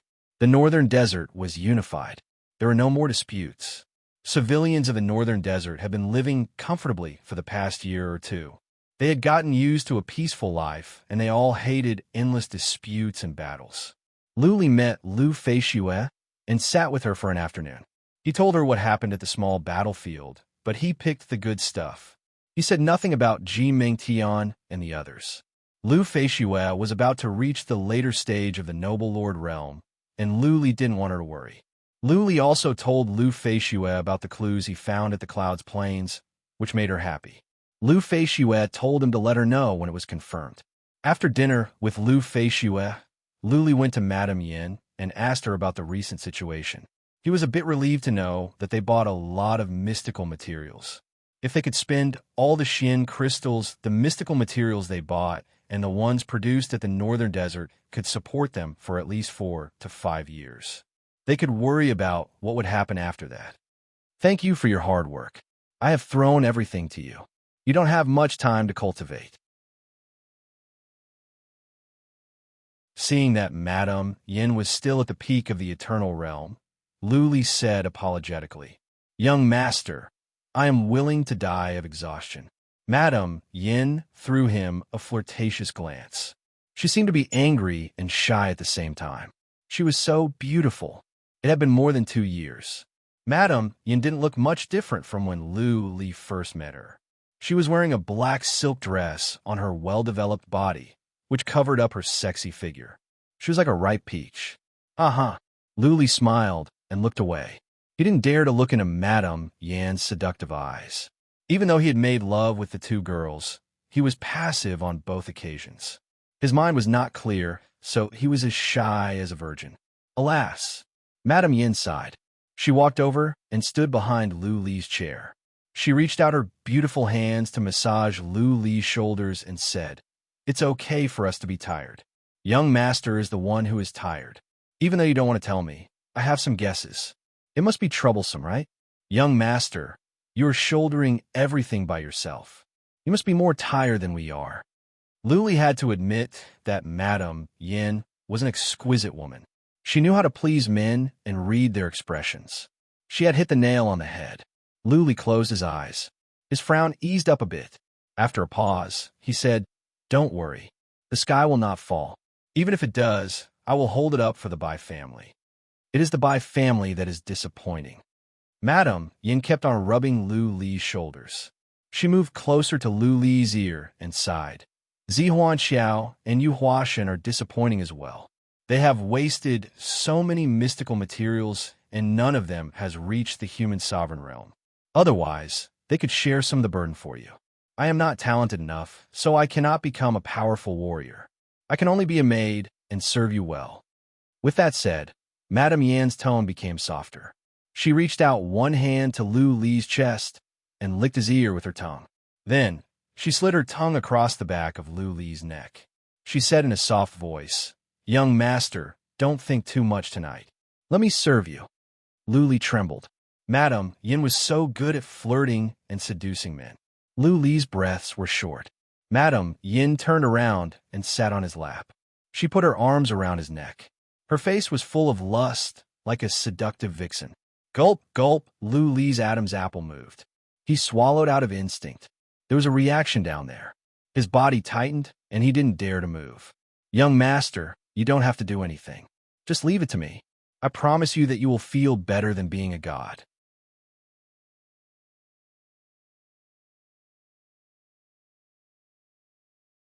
Chapter 557. Admittedly, a slut like Madame Yin was the ideal bed partner for every man. She knew men so well. She knew how to use every part of her body to tease men and how to make them burn with desire. At least, at this moment, Lu Li felt he had lost control of his body. The girl in his arms was wriggling like a snake. He felt something strange from every part of his body. Before he knew it, he had reached his hand into Madame Yan's robe and grabbed something soft. His own robe was untied before he knew it. Madame Yan's tongue had begun to invade his body. Even though he had had 2 orgasms, Lu Li was still a blank in this area. He felt his mind was going to explode. This was a feeling he had never experienced before. It could make him happy and excited both physically and mentally. Lu Li finally came back to his senses when he felt a part of his body being grabbed by a hand and exposed to the air. He opened his eyes abruptly, only to see Madame Yin on her knees in front of him with her tongue sticking out. She was looking at him with a faint smile in her eyes that were more seductive than those of a vixen. The flames in his body were burning, trying to burn him alive. "No!" Lu Li stood up suddenly. He tidied up his robe as fast as he could and scolded coldly. "Bai Yin, Qiu Shue and I have made a promise. We cannot do this. This is F***CK. Huh." Madame Yan's dress was disheveled and half of it was undone. Her white breasts and long legs were exposed. She smiled and said, "The big families of the northern desert and the central plains are all messy. Not to mention that I am Qiu Shue's aunt. Even a real mother and daughter are quite common. Young master, I will keep this a secret. I will not let anyone know. I have no other intentions. I just want to serve you and relieve your stress." "Nonsense." Lu Li kept a straight face and scolded coldly. "If you dare to do this again, you can forget about being the royal preceptor. I cannot do anything to Qiu. I will leave this to you. I will go back to the deserted world." There would be no consequences if he slept with Madame Yin. He didn't have to bear any responsibility, and Madame Yin wouldn't tell anyone. That being said, Lu Li still felt guilty, and he felt sorry for her. Also, he had been influenced by her since he was young. He could not accept such an intimate relationship. He didn't even bid farewell to Lu Feishue and went directly to the teleportation formation. On Madame Yan's face, there was no sense of victory. Instead, there was a sense of loss. Bai Xiaoshuang came back once and refused to say anything. However, Madame Yin still managed to get some information out of her by beating around the bush. Something had happened to Bai Qiu. Even though she was still alive, there was no hope for her to marry Lu Li. Bai Xiaoshuang was still a virgin. She did not see any progress in her relationship with Lu Li. Therefore, Madame Yin had to try her best to get closer to Lu Li. She knew clearly that the only way to hook a man's heart was through love. Madame Yin did not know much about the deserted world, but she had a vague guess. She knew that Lu Li's subordinates were powerful, and the Bai family was no longer of much use to Lu Li. As the current family patriarch of the Bai family, for the sake of the family interests, Madame Yin had to consider how to tie herself to Lu Li. Since Bai Qiuxiue and Bai Xiaoshuang didn't make any progress, she could only try some other tricks. What a pity!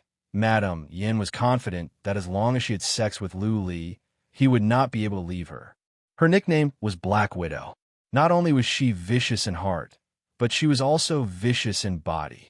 Once she was infected, she could not get rid of her. Lu Li teleported back to the deserted world and returned to the snow mountain of dragons. He took God of Meng's advice. While cultivating Xian energy to reach the next realm, he continued to study the soul-shattering skill. Realms were easy to reach. To make progress, 3 aspects must be improved at the same time: Xian energy, soul, and body. Only when the foundation was stable could he reach the next realm. Of course, he also needed mystical materials to build fate wheels. The further he went, the harder it would be. Therefore, the mystical materials he needed would be of higher quality. He didn't have to worry about mystical materials. He had prepared plenty of mystical materials for the eternal realm. His soul was as strong as a warrior of the noble lord realm. His body was strong enough. All he needed to do was to accumulate Xian energy. Xian energy was even easier to cultivate. He could consume the pellet of delicacy and use his cultivation method to absorb Xian Qi in heaven and earth. Also, the Xian Qi in the deserted world was much richer than that of the northern desert. While Lu Li was cultivating Xian energy mechanically, he was thinking about God of Meng's words. Even though he had mastered how to transmit his strength through vibration waves, the power was still small. If he could do as God of Meng said and increase the number of vibration waves, the power would be horrifying. Vibration waves? This seems to be similar to the rolling thunder Xian skill. Lu Li once learned a rolling thunder Xian skill. It was not a high-level one, but it was of little use to him now. The rolling thunder Xian skill was to gather Xian energy and then use it suddenly when the strength was released. The strength would explode continuously, leaving the enemy defenseless and killing the enemy. There is some connection. Maybe I can learn from the rolling thunder Xian skill and create several vibration waves. Lu Li had an idea. Vibration waves could increase strength, but it was different from the rolling thunder Xian skill. Xian skill was to gather Xian energy. The soul-shattering skill could not use Xian energy, but the idea could be used as a reference. Well, if I can generate dozens of vibration waves, that will be awesome. Lu Li was getting excited. One vibration wave could injure God of Meng. If he could generate dozens or even hundreds of vibration waves, he could crush the soul pond of a human sovereign realm warrior easily. Once the soul pond was shattered, the only outcome for a human sovereign realm warrior would be death, no matter how powerful he was. Not even an Earth immortal realm warrior could survive after his soul pond was shattered. After all, the soul was the foundation of a warrior. Well, I could start to study the soul-shattering skill. Soul-shattering skill involved both physical and soul attacks. Lu Li had learned the basics of physical attacks, but soul attacks had to be further studied. Many powerhouses had soul defensive treasures. If a soul attack could ignore the defensive treasures on the outside and directly penetrate through, it could cause great damage to the enemy's soul. A martial artist with a weak soul could annihilate their soul in a single move. 5 skills of soul progenitor. Who is this soul progenitor? Yi Cha was from an ancient race, so there should be records of powerful warriors in the ancient times. Lu Li found it strange that Yi Cha had never heard of this soul progenitor. That being said, if the soul progenitor could create such a powerful skill, he must have been a famous warrior back in the days. Study. Lu Li cleared his mind and focused on studying the soul-shattering skill. He didn't care about cultivating Xian energy. The skill ran on its own, and his body absorbed Xian energy like a machine.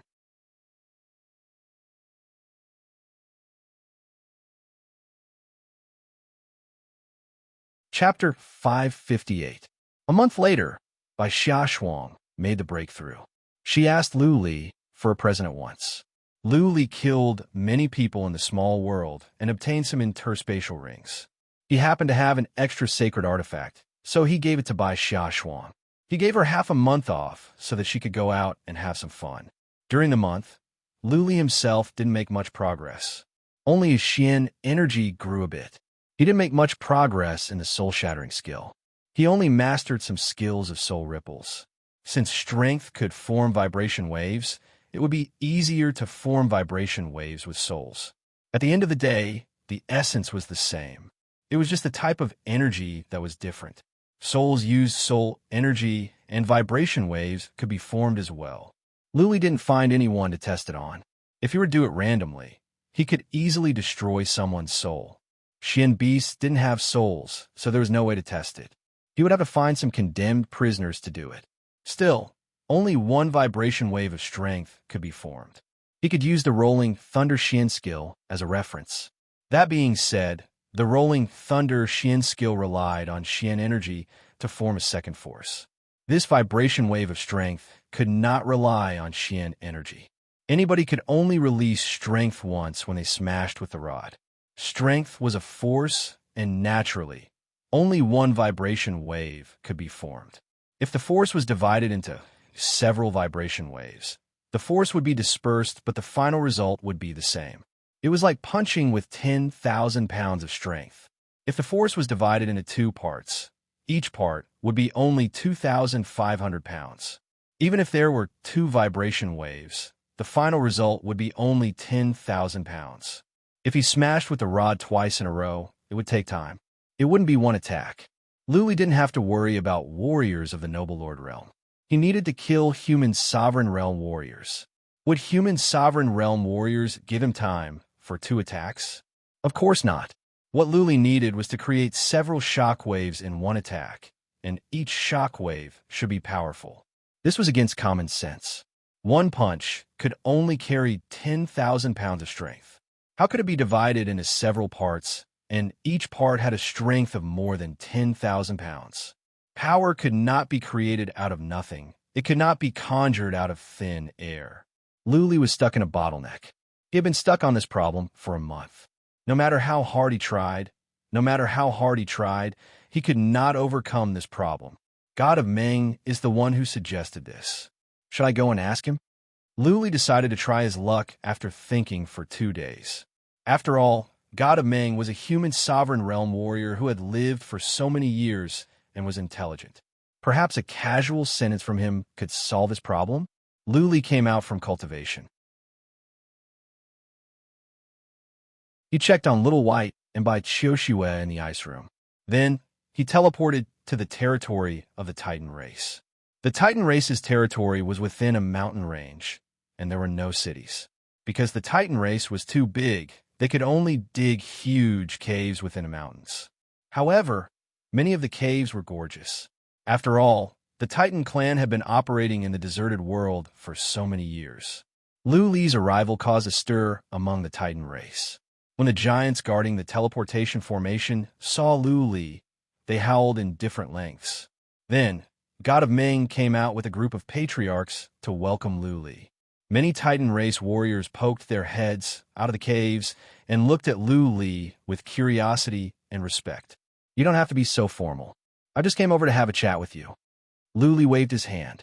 Seeing that God of Ming was going to summon people to welcome Lu Li stopped him. He came here on a whim and didn't deliberately send someone to inform him.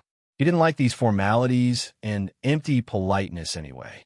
Saint Lord, this way, please. God of Ming didn't stand on ceremony. He led Lu Li into the cave. The cave was spacious and tall.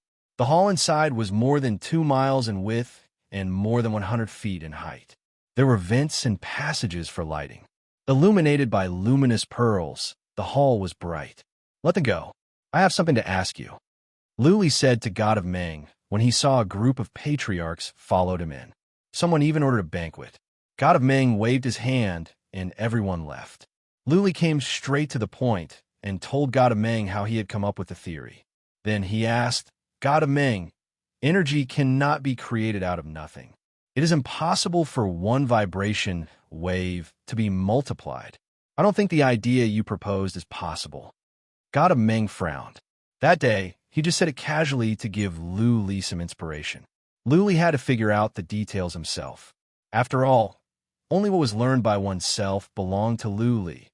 God of Meng seemed to be stumped by Lu Li's words.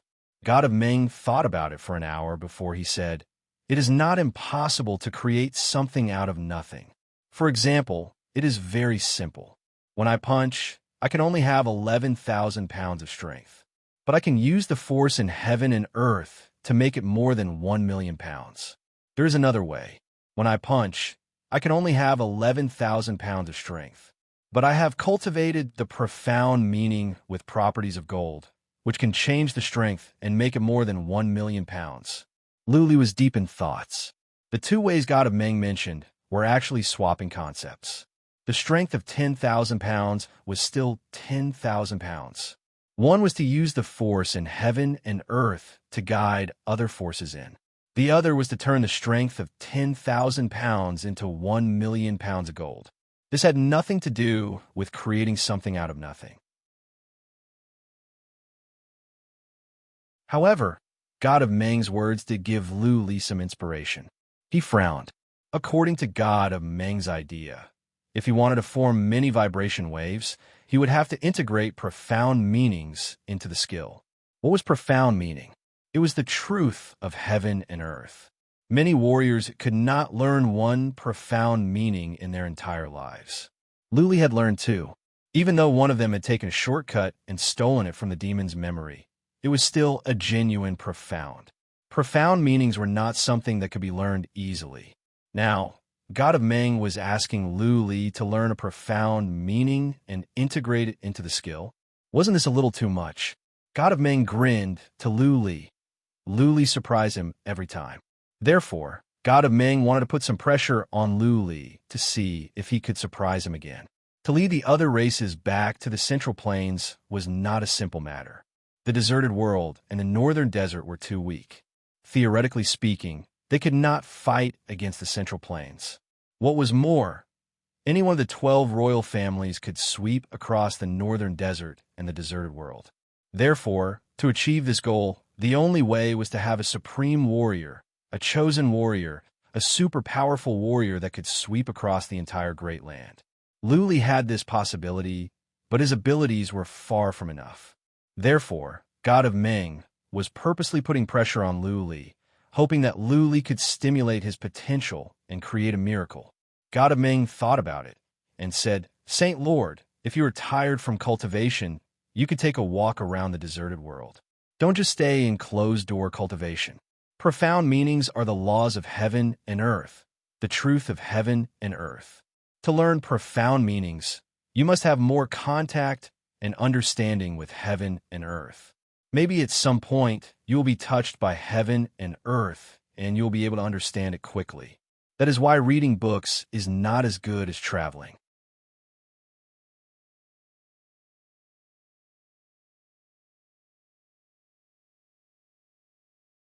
Chapter 559. God of Meng told Lu Li to go around, but Lu Li had no time. The third elder could come back at any time. What if he couldn't find him? In addition, his realm was still too low. He planned to go back and cultivate in seclusion to create the fifth fate wheel. Also, he had to master the soul-shattering secret technique. As for the increase in power, he could take his time.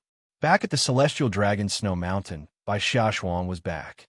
She had really become a lot more sensible. Everyone outside was desperately cultivating, and she didn't have much fun playing around.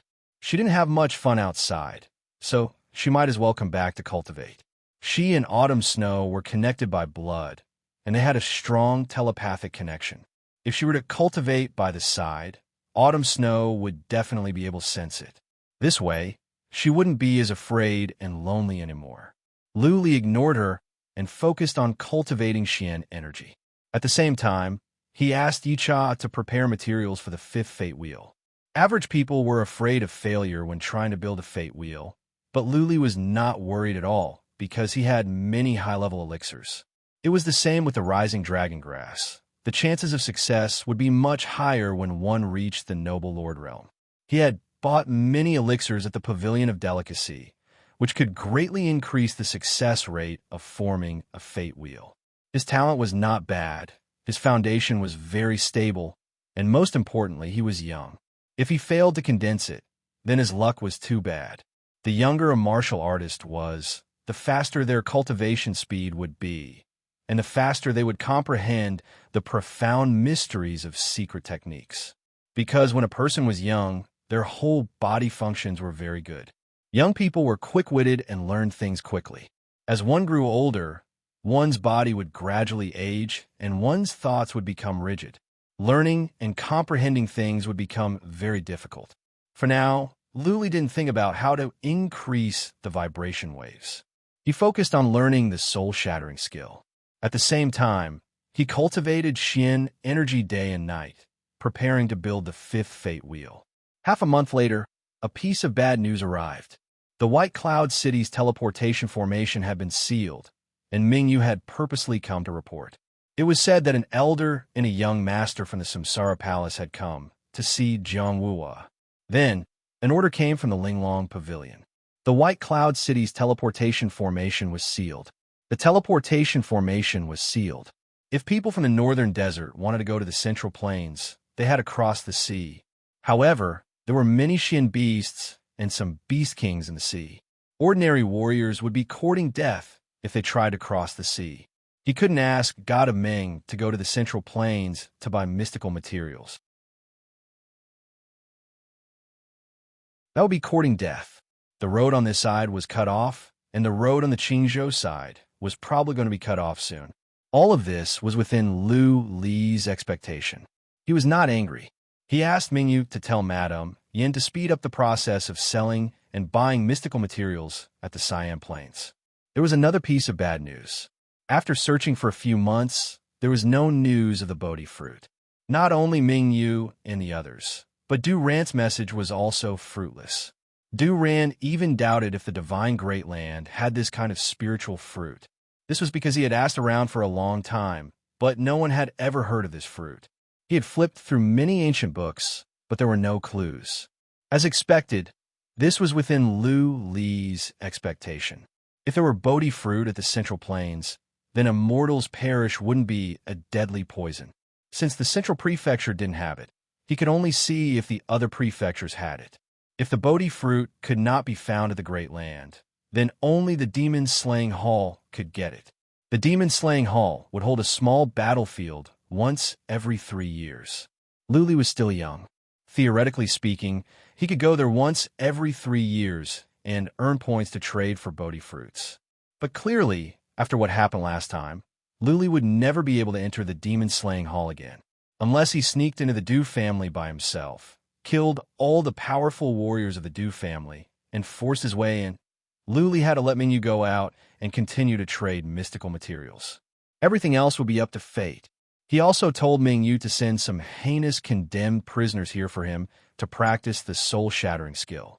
The vibration wave of strength was ready, but the vibration wave of soul was yet to be tested. Also, the two needed time to work together. In order to achieve the best effect, Luli had to test it on living people. The northern desert was peaceful, but it didn't mean that there were no small-scale crimes or that there weren't some wicked people. For example, those who would wipe out an entire family over a trivial matter or kill civilians would be arrested and sent to the death row as soon as they were discovered. This was the perfect time for cultivation. Luli cultivated for another month. It had been almost 3 months since Third Patriarch left. How come Third Patriarch hadn't come back? Luli stopped cultivating. He had enough Xian energy and his soul was strong enough. His physical body was fine as well. He could build the fifth fate wheel at any time. Yichai had brought the mystical materials in, but Luli couldn't calm himself down. Theoretically speaking, Third Patriarch should be back by now. Why wasn't he here yet? Did something happen? It just so happened that a batch of condemned prisoners was sent in these couple of days. There were more than a dozen of them. Luli decided to stop cultivation and asked Icha to take the more than a dozen condemned prisoners to the mountains. The more than a dozen condemned prisoners were all wearing prison clothes and tied up with demon-trapping chains. Their abilities varied. The most powerful ones were at the peak of the Eternal Realm, and the weakest were at the initial stage of the Fate Wheel Realm. Some were young, and some were old. One of them was hundreds of years old. They all seemed to be old. "Are they okay?" Luli asked Yi Cha after a quick glance. Yi Cha was the one who received the condemned prisoners, so he knew the situation. "Yes." Yi Cha nodded. Pointing to the old man of hundreds of years old, he said, "This is a surviving member of the Du family. He wanted to assassinate Madame Fei Xue. He snuck into the imperial palace in disguise. When he was discovered, he slaughtered more than a dozen maids. In the end, he was captured by Mingyu himself." Then Yi Cha pointed to an effeminate middle-aged man and said, "This man is a sex maniac. He preys on girls of 12 or 13 years old. Before he was captured, he had already raped more than 30 girls. Enough." Lu Li's face turned gloomy. An iron rod appeared in his hand. He dashed forward and smashed at the old man's head. Buzzing, the soul pond in Lu Li's mind glowed. A strand of soul energy spread out from the soul pond and surged into the iron rod silently. Bang! Lu Li's iron rod landed on the old man's head. At that moment, Lu Li's strength was transmitted into the old man's soul pond in the form of ripples. Lu Li's soul energy followed as well and surged into the old man's soul pond. Boom! The old man's soul pond was shattered without the need for soul vibration. The old man rolled his eyes and collapsed to the ground. He died instantly. Yi Cha and the other prisoners were stunned. Lu Li had attacked so fiercely, and yet the old man's head was fine. There was no crack or bleeding. But the old man was dead? Ow! Yi Cha used psychic power to check the old man's mind. All his bones and soul ponds were shattered. The old man's mind had turned into a mess, too weak. Lu Li was a bit disappointed. If the test subject was too weak, he wouldn't be able to see the effect. It was hard to combine soul attacks and physical attacks. This time, Lu Li didn't use psychic power to launch his soul attack. Once psychic power was released, powerful enemies would be able to sense it. Lu Li turned the soul attack into vibration waves and followed them closely. In this way, the enemies wouldn't be able to sense it, which could be a surprise attack. This was the advantage of the soul-shattering skill. 2 streaks of energy passed through the warrior's defense and attacked his soul pond directly. The first attack will be physical attacks. If physical attacks didn't work, then soul attacks would follow. 2 different types of attacks would make it impossible for the enemies to defend themselves. P.S. Recommended book: Zhang Junbao, the most talented young man in the school, is back. Energetic Youth is being serialized. It's 100% good. Go and have a look. You're tuning into the Warrior Lore YouTube channel. Don't forget to subscribe and join us on this journey to catch the most captivating stories.